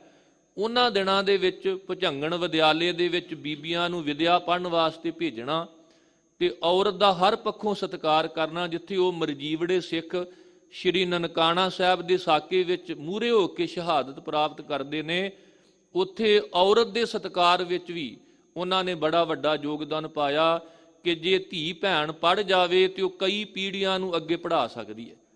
ਸੋ ਸਤਿਗੁਰੂ ਨੇ ਕਿਰਪਾ ਕੀਤੀ ਹੈ ਕਿ ਜਿਹੜੀਆਂ ਸਖੀਆਂ ਜੀਵ ਆਤਮਾਵਾਂ ਪ੍ਰਮਾਤਮਾ ਦੇ ਨਾਲ ਜੁੜਦੀਆਂ ਨੇ, ਉਹ ਪ੍ਰਮਾਤਮਾ ਨੂੰ ਭਾ ਜਾਂਦੀਆਂ ਹਨ। ਹਰ ਦਰਗਹਿ ਪੈ ਨਾਈਆ ਹਰ ਆਪ ਗਲ ਲਾਈਆ। ਉਹਨਾਂ ਨੂੰ ਪ੍ਰਭੂ ਦੀ ਹਜ਼ੂਰੀ ਵਿੱਚ ਪਹਿਨਾਇਆ ਜਾਂਦਾ ਹੈ, ਸਤਿਕਾਰ ਵਜੋਂ ਬਖਸ਼ਿਸ਼ ਦਾ ਸਰੂਪਾ ਪਹਿਨਾ ਕੇ ਉਹਨਾਂ ਨੂੰ ਪਰਮੇਸ਼ਰ ਆਪਣੇ ਗਲ ਨਾਲ ਆਪਣੇ ਕੰਠ ਨਾਲ ਲਾ ਲੈਂਦਾ। ਜੋ ਗੁਰਮੁਖ ਨਾਮ ਧਿਆਏਂਦੇ ਤਿਨ ਦਰਸ਼ਨ ਦੀਜੈ। ਜਿਹੜੇ ਗੁਰੂ ਦੇ ਰਾਹੀਂ ਗੁਰਸਿੱਖ ਨਾਮ ਧਿਆਉਂਦੇ ਨੇ, ਇਹ ਪ੍ਰਭੂ ਮੈਨੂੰ ਉਹਨਾਂ ਦਾ ਦਰਸ਼ਨ ਕਰਾ। ਵੇਖੋ ਗੁਰੂ ਰਾਮਦਾਸ ਜੀ ਗੁਰਸਿੱਖਾਂ ਦੇ ਪ੍ਰਤੀ ਕਿੰਨਾ ਸਤਿਕਾਰ ਅਦਬ ਹੈ ਉਹਨਾਂ ਦੇ ਮਨ ਵਿੱਚ। ਤਿੰਨ ਦਰਸ਼ਨ ਦੀਜੈ, ਇਹ ਪ੍ਰਭੂ ਮੈਨੂੰ ਉਹਨਾਂ ਦਾ ਦਰਸ਼ਨ ਕਰਾ ਜਿਹੜੇ ਗੁਰੂ ਦੇ ਰਾਹੀਂ ਤੇਰਾ ਨਾਮ ਧਿਆਉਂਦੇ ਨੇ। ਹਮ ਤਿਨ ਕੇ ਚਰਨ ਪਖਾਲ ਦੇ ਧੂੜ ਕੋਲ ਕੋਲ ਪੀਜੈ। ਅਸੀਂ ਉਹਨਾਂ ਦੇ ਚਰਨ ਧੋਈਏ ਤੇ ਧੂੜ ਘੋਲ ਘੋਲ ਕੇ ਪੀਏ। ਭਾਵ ਨਿਮਰਤਾ ਦਾ ਪ੍ਰਤੀਕ ਹੈ, ਕਿਉਂਕਿ ਧੂੜੀ ਦਾ ਭਾਵ ਹੈ ਕਿ ਉਹਨਾਂ ਦੀ ਸੰਗਤ ਵਿੱਚ ਆਪਾ ਭਾਵ ਗਵਾ ਕੇ ਨਿਮਰਤਾ ਨਾਲ ਜਾਣਾ ਚਾਹੀਦਾ। ਇਹ ਨਹੀਂ ਕਿ ਵੀ ਕੋਈ ਆਖੇ ਵੀ ਮੈਂ ਤੇ ਇੰਜੀਨੀਅਰ ਹਾਂ ਤੇ ਮੇਰੇ ਲਾਗੇ ਜਿਹੜਾ ਸੰਗਤ ਵਿੱਚ ਬੈਠਾ ਇਹ ਅਨਪੜ੍ਹ ਹੈ। ਵੀ ਇੱਕ ਆਖੇ ਵੀ ਮੈਂ ਤਾਂ ਕਰੋੜਾਂਪਤੀ ਹਾਂ ਤੇ ਜਿਹੜਾ ਮੇਰੇ ਲਾਗੇ ਬੈਠਾ ਉਹ ਗਰੀਬ ਹੈ। ਨਹੀਂ, ਚਰਨ ਪਖਾਲਣ ਦਾ ਤੇ ਧੂੜ ਘੋਲ ਘੋਲ ਪੀਜੇ ਦਾ ਮਤਲਬ ਨਿਮਰਤਾ ਨਾਲ ਉਹਨਾਂ ਦੀ ਸੰਗਤ ਵਿੱਚ ਆ ਕੇ ਬੈਠਣਾ। ਔਰ ਦਸ਼ਮੇਸ਼ ਪਿਤਾ ਜੀ ਨੇ ਜਦੋਂ ਅੰਤਮ ਰਹਿਤ ਮਰਿਆਦਾ ਸਾਨੂੰ ਬਖਸ਼ਿਸ਼ ਕੀਤੀ ਤੇ ਉਦੋਂ ਸਤਿਗੁਰਾਂ ਇੱਕ ਵਿਧਾਨ ਬੰਨ੍ਹ ਦਿੱਤਾ ਕਿ ਇੱਕ ਗੁਰਸਿੱਖ ਦੂਜੇ ਗੁਰਸਿੱਖ ਦਾ ਸਤਿਕਾਰ ਕਿਵੇਂ ਕਰੇ। ਆਗੇ ਆਵਤ ਸਿੰਘ ਜੋ ਪਾਵੈ ਵਾਹਿਗੁਰੂ ਜੀ ਕੀ ਫਤਿਹ ਬੁਲਾਵੇ। ਦੋ ਸਿੱਖ ਇੱਕ ਦੂਜੇ ਨੂੰ ਮਿਲਣ, ਭਾਵੇਂ ਉਹ ਇੱਕ ਸਿੱਖ ਹਾਕਮ ਹੋਵੇ ਤੇ ਦੂਸਰਾ ਨੌਕਰ ਹੋਵੇ, ਇੱਕ ਅਮੀਰ ਹੋਵੇ ਤੇ ਦੂਜਾ ਗਰੀਬ ਹੋਵੇ, ਦੋਵੇਂ ਗੁਰਸਿੱਖ ਜਦੋਂ ਮਿਲਣ ਤੇ ਦੋਵੇਂ ਇੱਕ ਦੂਜੇ ਨੂੰ ਗੁਰੂ ਫਤਿਹ ਬੁਲਾ ਕੇ ਸਤਿਕਾਰ ਕਰਨ। ਇਹ ਸਤਿਕਾਰ ਦਾ ਜੋ ਢੰਗ ਤਰੀਕਾ ਵਿਧੀ ਵਿਧਾਨ ਗੁਰੂ ਕਲਗੀਧਰ ਪਾਤਸ਼ਾਹ ਨੇ ਸਾਨੂੰ ਬਖਸ਼ਿਸ਼ ਕੀਤਾ ਹੈ। ਇੱਥੇ ਵੀ ਧੰਨ ਗੁਰੂ ਰਾਮਦਾਸ ਮਹਾਰਾਜ ਇਹ ਜ਼ਿਕਰ ਕਰ ਰਹੇ ਨੇ, ਬਖਸ਼ਿਸ਼ ਕਰ ਰਹੇ ਨੇ ਕਿ ਉਹਨਾਂ ਦੇ ਸਾਨੂੰ ਦਰਸ਼ਨ ਦੇ, ਅਸੀਂ ਉਹਨਾਂ ਦੇ ਚਰਨ ਧੋਈਏ, ਭਾਵ ਧੂੜ ਘੋਲ ਘੋਲ ਕੇ ਪੀਏ, ਭਾਵ ਨਿਮਰਤਾ ਸਹਿਤ ਉਹਨਾਂ ਦੀ ਸੰਗਤ ਵਿੱਚ ਰਹੀਏ। ਪਾਨ ਸੁਪਾਰੀ ਖਾਤੀਆਂ ਮੁਖ ਬੀੜੀਆਂ ਲਾਈਆਂ। ਦੂਸਰੇ ਪਾਸੇ ਜਿਹੜੀਆਂ ਜੀਵ ਰੂਪੀ ਇਸਤਰੀਆਂ ਰੱਬ ਤੋਂ ਟੁੱਟ ਕੇ ਦੁਨਿਆਵੀ ਚਸਕਿਆਂ ਵਿੱਚ ਰਸਾਂ ਵਿੱਚ ਪੈ ਗਈਆਂ, ਇੱਥੇ ਵੀ ਇਕੱਲੀ ਔਰਤਾਂ ਦੀ ਗੱਲ ਨਹੀਂ, ਜੀਵ ਰੂਪੀ ਇਸਤਰੀਆਂ ਦਾ ਭਾਵ ਕਿ ਚਾਹੇ ਉਹ ਪੁਰਖ ਹੈ ਤੇ ਚਾਹੇ ਔਰਤ ਹੈ, ਜੀਵ ਰੂਪੀ ਆਤਮਾ ਜਿਹੜੇ ਜਗਿਆਸੂ, ਪਾਨ ਸੁਪਾਰੀ ਖਾਤੀਆਂ, ਪਾਨ ਸੁਪਾਰੀ ਆਦਿਕ ਨਸ਼ੇ ਖਾਣ ਲੱਗ ਪੈਣਾ, ਮੁੱਖ ਬੀੜੀਆਂ ਲਾਈਆਂ, ਜਿਵੇਂ ਮੂੰਹ ਦੇ ਵਿੱਚ ਬੀੜੀਆਂ ਜਾਂ ਪਾਨ ਦੇ ਬੀੜੇ ਜਿਹੜੇ ਚਪਾਉਂਦੇ ਨੇ, ਉਹਨਾਂ ਦਾ ਜ਼ਿਕਰ ਕੀਤਾ ਹੈ। ਹਰ ਹਰ ਕਦੇ ਨਾ ਚੇਤਿਓ ਜਮ ਪਕੜ ਚਲਾਈਆ। ਦੁਨਿਆਵੀ ਚਸਕਿਆਂ ਵਿੱਚ ਤੇ ਉਹ ਰਹੇ, ਹਰੀ ਨੂੰ ਕਦੇ ਚੇਤੇ ਨਾ ਕੀਤਾ, ਜਮ ਨੇ ਪਕੜ ਕੇ ਉਹਨਾਂ ਨੂੰ ਅੱਗੇ ਲਾ ਲਿਆ, ਕਿਉਂਕਿ ਵੱਡਾ ਹੋਆ ਦੁਨੀਦਾਰ ਗੱਲ ਸੰਗਲ ਘੱਤ ਚਲਾਇਆ। ਤੇ ਜਿਹੜਾ ਰੱਬ ਦਾ ਭਗਤ ਹੋਵੇ ਉਹ ਤੇ ਆਪੇ ਚੱਲ ਪੈਂਦਾ। ਗੁਰਮੁਖ ਜਨਮ ਸਵਾਰ ਦਰਗਹਿ ਚੱਲਿਆ, ਇਹ ਦੋ ਸ਼ਬਦ ਨੇ, ਇੱਕ ਚੱਲਿਆ ਤੇ ਇੱਕ ਚਲਾਇਆ। ਪਕੜ ਚਲਾਇਨ ਦੂਤ ਜਮ ਕਿਸੇ ਨਾ ਦੇਣੀ ਭੇਤ। ਆ ਪੁਲਿਸ ਵਾਲੇ ਫੜਨ ਆਉਣ ਤੇ ਬੰਦਾ ਭਾਜਣ ਦਾ ਯਤਨ ਕਰੇ ਤੇ ਉਹ ਫਿਰ ਹੱਥ ਕੜੀ ਮਾਰ ਕੇ ਬੇੜੀਆਂ ਪਾ ਕੇ ਗੱਡੀ ਸੁੱਟ ਲੈਂਦੇ ਨੇ, ਤੇ ਜਿਹੜਾ ਆਪ ਹੀ ਚਲਿਆ ਜਾਵੇ, ਆਪ ਹੀ ਤੁਰ ਪਵੇ, ਤੇ ਉਹਨੂੰ ਫਿਰ ਸਤਿਕਾਰ ਨਾਲ ਲੈ ਕੇ ਜਾਂਦੇ ਨੇ ਨਾ। ਇਸ ਤਰ੍ਹਾਂ ਗੁਰਮੁਖ ਪਿਆਰੇ ਜਮਦੂਤਾਂ ਨੂੰ ਕਹਿੰਦੇ ਨੇ, ਚਲੋ ਧੰਨ ਭਾਗ ਤੁਸੀਂ ਮਾਲਕ ਦਾ ਸੱਦਾ ਲੈ ਕੇ ਆਇਓ। ਤੇ ਜਿਹੜਾ ਕਵੇ ਵੀ ਨਹੀਂ ਮੈਂ ਨਹੀਂ ਜਾਣਾ, ਉਹਨੂੰ ਫਿਰ ਪਕੜ ਚਲਾਇਨ ਦੂਤ ਜਮ ਕਿਸੇ ਨਾ ਦੇਣੀ ਭੇਤ। ਭੇਤ ਚੇਤ ਹਰ ਕਿਸੇ ਨਾ ਮਿਲਿਓ, ਜਾਂ ਜਮ ਪਕੜ ਚਲਾਇਆ। ਕਹਿਣ ਲੱਗੇ ਉਹਨਾਂ ਨੂੰ ਅੱਗੇ ਬੰਨ ਕੇ ਲੈ ਕੇ ਤੋਰ ਕੇ ਜਾਂਦੇ ਹਨ। ਜਿਨ ਹਰ ਨਾਮਾ ਹਰ ਚੇਤਿਆ ਹਿਰਦੈ ਉਰ ਧਾਰੇ। ਜਿਨ੍ਹਾਂ ਨੇ ਹਰੀ ਨਾਮ ਨੂੰ ਚੇਤੇ ਕੀਤਾ, ਹਿਰਦੇ ਵਿੱਚ ਧਾਰਨ ਕੀਤਾ। ਤਿਨ ਜਮ ਨੇੜ ਨ ਆਵਈ ਗੁਰ ਸਿੱਖ ਗੁਰ ਪਿਆਰੇ। ਐਸੇ ਗੁਰਸਿੱਖ ਗੁਰੂ ਦੇ ਪਿਆਰੇ ਜਿਹੜੇ ਪਰਮੇਸ਼ਰ ਦਾ ਨਾਮ ਜਪਦੇ ਨੇ, ਉਹਨਾਂ ਦੇ ਨੇੜੇ ਜਮ ਨਹੀਂ ਆ ਸਕਦਾ। ਹਰ ਕਾ ਨਾਮ ਨਿਦਾਨ ਹੈ ਕੋਈ ਗੁਰਮੁਖ ਜਾਣੈ। ਹਰੀ ਪਰਮੇਸ਼ਰ ਦਾ ਨਾਮ ਖਜ਼ਾਨਾ ਹੈ ਤੇ ਕੋਈ ਗੁਰੂ ਦੇ ਰਾਹੀਂ ਇਹਦੇ ਨਾਲ ਸਾਂਝ ਪਾਉਂਦਾ, ਭਾਵ ਇਹਦੇ ਨਾਲ ਜਾਣ ਪਛਾਣ ਬਣਾਉਂਦਾ ਹੈ। ਨਾਨਕ ਜਿਨ ਸਤਿਗੁਰ ਭੇਟਿਆ ਰੰਗ ਰਲੀਆ ਮਾਣੈ। ਇਹ ਨਾਨਕ ਜਿਨ੍ਹਾਂ ਨੇ ਸਤਿਗੁਰੂ ਨੂੰ ਮਿਲ ਲਿਆ, ਉਹ ਫਿਰ ਦੁਨਿਆਵੀ ਰੰਗ ਰਲੀਆਂ ਨਹੀਂ, ਕਿਉਂਕਿ ਦੁਨਿਆਵੀ ਰੰਗ ਤਮਾਸ਼ੇ ਤਾਂ ਉਹਨਾਂ ਨੂੰ ਸੱਪ ਦੀ ਜੂਨ ਵੱਲ ਪ੍ਰੇਰਦੇ ਨੇ। ਰੰਗ ਤਮਾਸ਼ੇ ਬਹੁ ਵਿਧੀ ਚਾਏ ਲੱਗ ਰਹਿਆ, ਚਿਤ ਨ ਆਇਓ ਪਾਰ ਬ੍ਰਹਮ ਤਾਂ ਸਰਪ ਕੀ ਜੂਨ ਗਿਆ। ਉਹ ਫਿਰ ਰੰਗ ਤਮਾਸ਼ਾ ਪੂਰਨ ਆਸਾ ਕਬੈ ਨ ਵਿਆਪੈ ਚਿੰਤਾ। ਉਹ ਰੰਗ ਰਲੀਆਂ ਮਾਣੋ ਮੇਰੇ ਪਿਆਰੇ, ਪਰਮਾਤਮਾ ਦੇ ਮਿਲਾਪ ਦਾ ਰੰਗ ਜਿਹੜਾ ਹੈ, ਆਨੰਦ ਹੈ, ਉਹਨੂੰ ਮਾਣਦੇ ਨੇ। ਸਾਹਿਬ ਕਹਿੰਦੇ ਰੰਗ ਰਲੀਆਂ ਮਾਣੇ, ਪਰਮਾਤਮਾ ਦੇ ਮਿਲਾਪ ਦੀਆਂ ਰਲੀਆਂ, ਪਰਮਾਤਮਾ ਦੇ ਪਿਆਰ ਦਾ ਰੰਗ ਉਹ ਮਾਣਦੇ ਹਨ। ਸਤਿਗੁਰ ਦਾਤਾ ਆਖੀਐ ਤੁਸ ਕਰੇ ਪਸਾਉ। ਇਹ ਭਾਈ ਸਤਿਗੁਰੂ ਹੀ ਨਾਮ ਦਾ ਦਾਤਾ ਕਿਹਾ ਜਾਂਦਾ ਹੈ। ਤਰੁੱਠ ਕੇ ਪ੍ਰਸਾਦ ਕਿਰਪਾ ਪਸਾਉ ਕਰਕੇ ਉਹ ਨਾਮ ਦੀ ਦਾਤ ਬਖਸ਼ਿਸ਼ ਕਰਦੇ ਨੇ। ਹਉ ਗੁਰ ਵਿਟਹੁ ਸਦ ਵਾਰਿਆ ਜਿਨ ਦਿੱਤੜਾ ਨਾਉ। ਇਹ ਭਾਈ ਮੈਂ ਆਪਣੇ ਗੁਰੂ ਤੋਂ ਸਦਾ ਵਾਰਨੇ ਜਾਵਾਂ, ਜਿਨੇ ਮੈਨੂੰ ਸਤਿਗੁਰੂ ਦੇ ਨਾਮ ਦੀ ਬਖਸ਼ਿਸ਼ ਕੀਤੀ, ਕਿਉਂਕਿ ਸਤਿਗੁਰ ਸਿੱਖ ਕੋ ਨਾਮ ਧਨ ਦੇ, ਗੁਰ ਕਾ ਸਿੱਖ ਵਡਭਾਗੀ ਹੈ। ਸਤਿਗੁਰ ਦਾਤਾ ਹਰ ਨਾਮ ਕਾ, ਗੁਰੂ ਤੋਂ ਬਲਹਾਰ ਜਾਈਏ, ਵਾਰਨੇ ਜਾਈਏ। ਸੋ ਧਨ ਗੁਰੂ ਸਾਬਾਸ ਹੈ ਹਰ ਦੇ ਸਨੇਹਾ। ਐਸੇ ਗੁਰੂ ਨੂੰ ਸਲਾਉਣਾ ਚਾਹੀਦਾ, ਧੰਨ ਕਹਿਣਾ ਚਾਹੀਦਾ, ਸ਼ਾਬਾਸ਼ ਆਖਣਾ ਚਾਹੀਦਾ, ਜਿਹੜਾ ਹਰੀ ਪਰਮੇਸ਼ਰ ਦੇ ਮਿਲਾਪ ਦਾ ਸਾਨੂੰ ਸਨੇਹਾ ਭਾਵ ਉਹਦੀ ਸਿਫਤ ਸਲਾਹ ਦਾ ਉਪਦੇਸ਼ ਬਖਸ਼ਿਸ਼ ਕਰਦਾ ਹੈ। ਹਉ ਵੇਖ ਵੇਖ ਗੁਰੂ ਵਿਗਸਿਆ ਗੁਰ ਸਤਿਗੁਰ ਦੇਹਾ।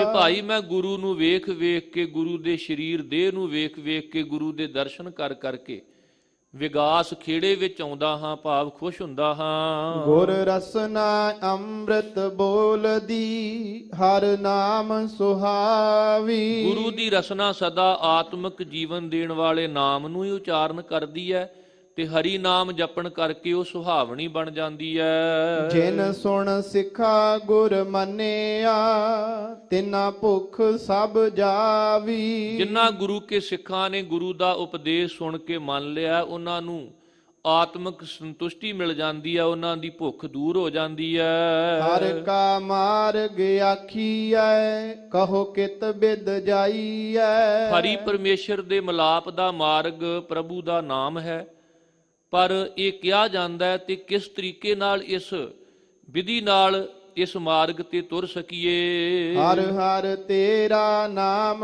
ਹੈ, ਹਰ ਖਰਚ ਲੈ ਜਾਈਐ। ਉਹ ਹਰੀ ਪਰਮੇਸ਼ਰ ਦੇ ਮਿਲਾਪ ਦਾ ਮਾਰਗ ਜਿਹੜਾ ਹਰੀ ਦਾ ਨਾਮ ਜਪਣਾ, ਤੇ ਸਾਹਿਬ ਕਹਿੰਦੇ ਇਹੀ ਸਫਰ ਖਰਚ ਹੈ। ਜਿਹੜਾ ਦੂਰ ਪੈਂਡੇ ਤੇ ਜਾਣਾ ਹੋਵੇ ਤੇ ਆਪਾਂ ਸਫਰ ਖਰਚ ਲੈ ਕੇ ਚੱਲਦੇ ਆਂ। ਖਰਚ ਬਨ ਚੰਗਿਆਈਆਂ ਮਤ ਮਨ ਜਾਣੈ ਕੱਲ, ਜੇ ਮਾਰਗ ਕੇ ਗਨੇ ਜਾਏ ਨਾ ਕੋਸਾ, ਹਰ ਕਾ ਨਾਮ ਊਹਾ ਸੰਗ ਤੋਸਾ। ਇਹ ਹੈ ਉਹ ਸਫਰ ਖਰਚੀ। ਜਿਨ ਗੁਰਮੁਖ ਹਾਰਿਆ ਰਾਧਿਆ, ਸੇ ਸਾਹ ਵੱਡ ਦਾਣੇ। ਜਿਨ੍ਹਾਂ ਨੇ ਗੁਰੂ ਦੇ ਰਾਹੀਂ ਹਰੀ ਪਰਮੇਸ਼ਰ ਦੀ ਆਰਾਧਨਾ ਕੀਤੀ ਹੈ, ਉਹੀ ਸਿਆਣੇ ਸ਼ਾਹ ਨੇ। ਦਾਣੇ ਦਾ ਅਰਥ ਹੁੰਦਾ ਦਾਨੇ, ਦੋ ਸ਼ਬਦ ਦਾਨਾ ਬੀਨਾ।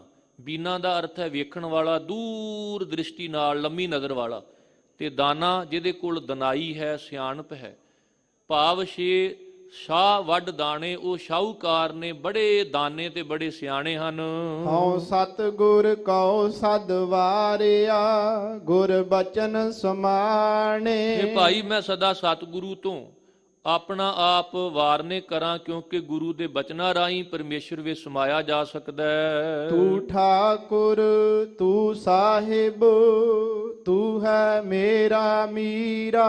ਇਹ ਮੇਰੇ ਮਾਲਕ, ਤੁਸੀਂ ਸਾਡੇ ਸਾਹਿਬ ਹੋ, ਸਾਡੇ ਮਾਲਕ ਹੋ, ਸਾਡੇ ਪਾਤਸ਼ਾਹ ਹੋ। ਤੁਧ ਭਾਵੈ ਤੇਰੀ ਬੰਦਗੀ, ਤੂੰ ਗੁਣੀ ਗਹੀਰਾ। ਉਹੀ ਤੇਰੀ ਬੰਦਗੀ ਹੈ ਜਿਹੜੀ ਤੈਨੂੰ ਭਾ ਜਾਵੇ, ਤੇ ਤੁਸੀਂ ਗੁਣਵਾਨ, ਗੈਰ ਗੰਭੀਰ, ਡੂੰਘੇ ਜਿਗਰੇ ਵਾਲੇ ਹੋ। ਆਪੇ ਹਰ ਇੱਕ ਰੰਗ ਹੈ, ਆਪੇ ਬਹੁ ਰੰਗੀ। ਹਰੀ ਪਰਮਾਤਮਾ ਆਪ ਹੀ ਨਿਰਗੁਣ ਸਰੂਪ ਦੇ ਵਿੱਚ ਇੱਕ ਰੰਗ ਹੈ, ਤੇ ਸਰਗੁਣ ਸਰੂਪ ਦੇ ਵਿੱਚ ਬਹੁ ਰੰਗਾਂ ਵਿੱਚ ਵਿਚਰ ਰਿਹਾ ਹੈ। ਜੋ ਤਿਸ ਭਾਵੈ ਨਾਨਕਾ, ਸਾਈ ਗੱਲ ਚੰਗੀ। ਅਖੀਰ ਤੇ ਇਹੀ ਕਹਿਣਾ ਚਾਹੀਦਾ, ਹੈ ਪ੍ਰਭੂ, ਹੈ ਨਾਨਕੀ ਆ ਕੇ ਜੋ ਹੈ ਪ੍ਰਭੂ ਤੈਨੂੰ ਭਾਉਂਦਾ ਹੈ, ਉਹੀ ਸਾਡੇ ਜੀਵਾਂ ਦੇ ਭਲੇ ਦੀ ਗੱਲ ਹੈ, ਸਾਨੂੰ ਉਹ ਮੰਨ ਲੈਣੀ ਚਾਹੀਦੀ ਹੈ। ਇਵੇਂ ਸਤਿਗੁਰੂ ਜੀ ਨੇ ਮੁੱਖ ਵਾਕ ਦੇ ਵਿੱਚ ਸਾਡੇ ਤੇ ਬਖਸ਼ਿਸ਼ ਕੀਤੀ। ਆਓ ਲੜੀਵਾਰ ਪਾਵਨ ਗੁਰਬਾਣੀ ਕਥਾ ਨਾਲ ਜੁੜਨਾ ਕਰੀਏ। ਜੋ ਸੰਸਾਰ ਅੰਬ ਮਿਤ ਭਾਈ ਦੀ ਸਹਿ ਮਨ ਮੇਰੇ, ਤੇ ਸਭ ਆਪਣੇ ਸੁਆਏ ਮਿਲਾਸਾ। ਸਤਿਗੁਰੂ ਗੁਰੂ ਰਾਮਦਾਸ ਮਹਾਰਾਜ ਜੀ ਕਿਰਪਾ ਕਰ ਰਹੇ ਨੇ। ਇਹ ਮੇਰੇ ਮਨ, ਜੋ ਸੰਸਾਰ ਦੇ ਕੁਟੰਬ, ਪਰਿਵਾਰ, ਮਿੱਤਰ, ਭਾਈ ਦਿਸਦੇ ਨੇ, ਉਹ ਸਾਰੇ ਆਪਣੇ ਸਵਾਰਥ ਦੀ ਖਾਤਰ ਹੀ ਆ ਕੇ ਮਿਲਦੇ ਹਨ। ਜਿਤ ਦਿਨ ਉਨਕਾ ਸੁਆਉ ਹੋਏ ਨਾ ਆਵੈ, ਤਿਤ ਦਿਨ ਨੇੜੇ ਕੋ ਨਾ ਟੁਕਾਸਾ। ਜਿਤ ਦਿਨ ਉਹਨਾਂ ਦਾ ਸਵਾਰਥ ਪੂਰਾ ਨਾ ਹੋਵੇ, ਮਨੁੱਖ ਵਿਪਤਾ ਵਿੱਚ ਹੋਵੇ, ਤੇ ਉਹਨਾਂ ਵਿੱਚੋਂ ਕੋਈ ਵੀ ਨੇੜੇ ਢੁੱਕ ਕੇ ਬੈਠਣ ਨੂੰ ਤਿਆਰ ਨਹੀਂ, ਕਿਉਂਕਿ ਸੁਖ ਮੈਂ ਆਨ ਬਹੁਤ ਮਿਲ ਬੈਠਤ, ਰਹਿਤ ਚਹੂ ਦਿਸ ਘੇਰੈ, ਵਿਪਤ ਪਰੀ ਸਭ ਹੀ ਸੰਗ ਛਾੜਤ, ਕੋਊ ਨਾ ਆਵਤ ਨਿਰੈ। ਉਦੋਂ ਕੋਈ ਨੇੜੇ ਨਹੀਂ ਢੁਕਦਾ।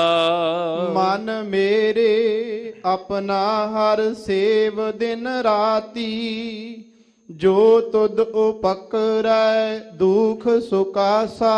ਇਹ ਮੇਰੇ ਮਨ, ਐਸੇ ਹਰੀ ਆਪਣੇ ਪ੍ਰਭੂ ਨੂੰ ਸਿਮਰ ਦਿਨੇ ਰਾਤ, ਜਿਹੜਾ ਦੁੱਖਾਂ ਦੇ ਵੇਲੇ ਤੇਰੇ ਕੋਲ ਪਹੁੰਚ ਸਕੇ।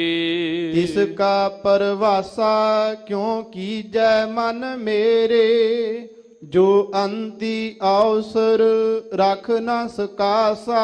ਇਹ ਮੇਰੇ ਮਨ, ਉਹਦਾ ਪਰਵਾਸਾ, ਉਹਦੀ ਓਟ ਲੈਣ ਦਾ ਕੀ ਫਾਇਦਾ ਜਿਹੜਾ ਅੰਤੇ, ਜਦੋਂ ਇਹੋ ਜਿਹਾ ਅਵਸਰ ਮੌਕਾ ਬਣਨਾ ਤੇ ਫਿਰ ਉਹ ਤੈਨੂੰ ਰੱਖ ਹੀ ਨਾ ਸਕੇ, ਤੇਰੀ ਮਦਦ ਲਈ ਪਹੁੰਚ ਹੀ ਨਾ ਸਕੇ। ਹਰ ਜਪ ਮੰਤ ਗੁਰ ਉਪਦੇਸ਼ ਲੈ ਜਾਪੋ, ਤਿਨ ਅੰਤ ਛਡਾਏ ਜਿਨ ਹਰ ਪ੍ਰੀਚ ਤਿਤਾਸਾ। ਇਸ ਕਰਕੇ ਹਰੀ ਪਰਮੇਸ਼ਰ ਦਾ ਜਪ ਰੂਪੀ ਮੰਤਰ ਗੁਰੂ ਦੇ ਉਪਦੇਸ਼ ਨੂੰ ਲੈ ਕੇ ਜਪ, ਤੇ ਜਿਹੜਾ ਤੈਨੂੰ ਅੰਤ ਵੇਲੇ ਜਿਹਦੀ ਪ੍ਰੀਤ ਚਿੱਤ ਵਿੱਚ ਰੱਖੇਗਾ ਤੇ ਉਹ ਤੈਨੂੰ ਛਡਾਉਣ ਵਾਲਾ ਹੈ। ਜਨ ਨਾਨਕ ਅਨ ਦਿਨ ਨਾਮ ਜਪੋ ਹਰ ਸੰਤੋ, ਇਹੋ ਛੂਟਣ ਕਾ ਸਾਚਾ ਪਰਵਾਸਾ। ਦਾਸ ਨਾਨਕ ਧੰਨ ਗੁਰੂ ਰਾਮਦਾਸ ਮਹਾਰਾਜ ਜਿਨ੍ਹਾਂ ਦੇ ਗੋਂਡ ਰਾਗ ਵਿੱਚ ਇਹ ਬਚਨ ਨੇ, ਸ਼ਬਦ ਦੀ ਸੰਪੂਰਨਤਾ ਕਰ ਰਹੇ ਨੇ ਕਿ ਹੇ ਦਾਸ ਨਾਨਕ ਅਨ ਦਿਨ, ਦਿਨੇ ਰਾਤ ਭਾਵ ਹਰ ਰੋਜ਼ ਬਿਨਾ ਨਾਗਾ ਪਰਮੇਸ਼ਰ ਦਾ ਨਾਮ ਜਪ, ਕਿਉਂਕਿ ਸੰਤ ਜਨੋ ਇਹੀ ਅਸਲ ਵਿੱਚ ਬੰਧਨਾਂ ਤੋਂ ਛੁੱਟਣ ਦਾ, ਬੰਦ ਖਲਾਸੀ ਪ੍ਰਾਪਤ ਕਰਨ ਦਾ ਸਹੀ ਪਰਿਭਾਸ਼ਾ ਤੇ ਊਟ ਆਸਰਾ ਹੈ। ਇਸ ਤੋਂ ਬਿਨਾ ਬਾਕੀ ਸਾਰੇ ਆਸਰੇ ਜਿਹੜੇ ਨੇ ਉਹ ਕਦੇ ਵੀ ਸਾਡੇ ਨਾਲ ਨਿਭਦੇ ਨਹੀਂ। ਸਤਿਗੁਰੂ ਕਿਰਪਾ ਕਰਨ, ਪਾਵਨ ਮੁੱਖ ਵਾਕ ਦੀ ਅਤੇ ਜੋ ਸਾਡਾ ਇਹਨਾਂ ਦਿਨਾਂ ਦੇ ਵਿੱਚ ਅਮੀਰ ਖਾਲਸੇ ਵਿਰਸੇ ਦਾ ਪ੍ਰਤੀਕ ਸ਼ਹੀਦੀ ਸਾਕਾ ਸ੍ਰੀ ਨਨਕਾਣਾ ਸਾਹਿਬ ਦਾ 100 ਸਾਲਾ, ਉਹਦੇ ਸੰਬੰਧ ਵਿੱਚ ਗੁਰਮਤਿ ਵਿਚਾਰਾਂ ਕਰਦਿਆਂ ਤੇ ਲੜੀਵਾਰ ਗੁਰਬਾਣੀ ਕਥਾ ਕਰਦਿਆਂ ਬੇਅੰਤ ਪ੍ਰਕਾਰ ਦੀਆਂ ਭੁੱਲਾਂ ਹੋ ਗਈਆਂ ਹੋਣਗੀਆਂ, ਆਪ ਜੀ ਨੇ ਖਿਮਾ ਕਰ ਦੇਣਾ। ਕੋਟਾਨਕੋਟ ਸ਼ੁਕਰ ਸਾਹਿਬ ਸਤਿਗੁਰੂ ਗੁਰੂ ਗ੍ਰੰਥ ਸਾਹਿਬ ਜੀ ਦਾ, ਅਕਾਲ ਪੁਰਖ ਵਾਹਿਗੁਰੂ ਜੀ ਦਾ, ਆਪ ਸਾਰੀਆਂ ਸੰਗਤਾਂ ਦਾ। ਫਿਰ ਇੱਕ ਵਾਰ ਸਾਰੀਆਂ ਸੰਗਤਾਂ ਨੂੰ ਬੇਨਤੀ ਹੈ ਕਿ 19, 20, 21 ਫਰਵਰੀ ਨੂੰ ਪਿੰਡ ਗੋਦਰਪੁਰਾ, ਜ਼ਿਲ੍ਹਾ ਗੁਰਦਾਸਪੁਰ, ਬਟਾਲੇ ਤੋਂ ਜਦੋਂ ਗੁਰਦਾਸਪੁਰ ਨੂੰ ਜਾਈਏ ਤੇ ਖੱਬੇ ਹੱਥ ਗੇਟ ਬਣਿਆ, ਉੱਥੇ ਲਿਖਿਆ ਹੈ ਯਾਦਗਾਰ ਸ਼ਹੀਦ ਭਾਈ ਲਛਮਣ ਸਿੰਘ। ਉਸ ਪਿੰਡ ਗੋਦਰਪੁਰੇ ਵਿਖੇ ਸ਼੍ਰੋਮਣੀ ਗੁਰਦੁਆਰਾ ਪ੍ਰਬੰਧਕ ਕਮੇਟੀ ਵੱਲੋਂ ਆਪ ਸਾਰੀਆਂ ਸੰਗਤਾਂ ਦੇ ਸਹਿਯੋਗ ਸਦਕਾ 3 ਰੋਜ਼ਾ ਇਹ ਗੁਰਮਤਿ ਸਮਾਗਮ ਕਰਵਾਏ ਜਾ ਰਹੇ ਨੇ। ਬੱਸਾਂ ਵੀ ਪਿੰਡਾਂ ਦੇ ਵਿੱਚ ਭੇਜੀਆਂ ਜਾ ਰਹੀਆਂ ਨੇ, ਸ਼ਹਿਰਾਂ ਵਿੱਚ। ਆਪ ਜੀ ਨੂੰ ਬੇਨਤੀ ਹੈ ਕਿ ਸ਼ਹੀਦੀ ਸਾਕਾ ਜੋ ਨਨਕਾਣਾ ਸਾਹਿਬ ਦਾ ਵਾਪਰਿਆ ਹੈ, ਇਹ ਗੁਰਸਿੱਖਾਂ ਨੇ ਇਤਿਹਾਸ ਨੂੰ ਫਿਰ ਦੁਹਰਾਇਆ ਹੈ। ਆਪਣੇ ਅਮੀਰ ਖਾਲਸੇ ਵਿਰਸੇ ਨੂੰ ਚੇਤੇ ਕਰਨ ਵਾਸਤੇ ਉੱਤੇ ਹੁੰਮ ਹੁਮਾ ਕੇ ਸ਼ਰਧਾ ਭਾਵਨਾ ਦੇ ਨਾਲ ਪਹੁੰਚ ਕੇ ਆਪਣਾ ਜੀਵਨ ਸਫਲਾ ਕਰੋ। ਆਓ ਪਾਵਨ ਗੁਰ ਸ਼ਬਦ ਦੀਆਂ ਸੰਪੂਰਨਤਾ ਵਾਲੀਆਂ ਤੁਕਾਂ ਦਾ ਪਾਠ ਇੱਕ ਵਾਰ ਫਿਰ ਸਰਵਣ ਕਰੀਏ। ਹਰ ਜਪ ਮੰਤ ਗੁਰ ਉਪਦੇਸ਼ ਲੈ ਜਾਪੋ, ਤਿਨ ਅੰਤ ਛਡਾਏ ਜਿਨ ਹਰ ਪ੍ਰੀਚ ਚਿਤਾਸਾ। ਜਨ ਨਾਨਕ ਅਨ ਦਿਨ ਨਾਮ ਜਪੋ ਹਰ ਸੰਤੋ, ਇਹੋ ਛੂਟਣ ਕਾ ਸਾਚਾ ਪਰਵਾਸਾ। ਵਾਹਿਗੁਰੂ ਜੀ ਕਾ ਖਾਲਸਾ, ਵਾਹਿਗੁਰੂ ਜੀ ਕੀ ਫਤਿਹ।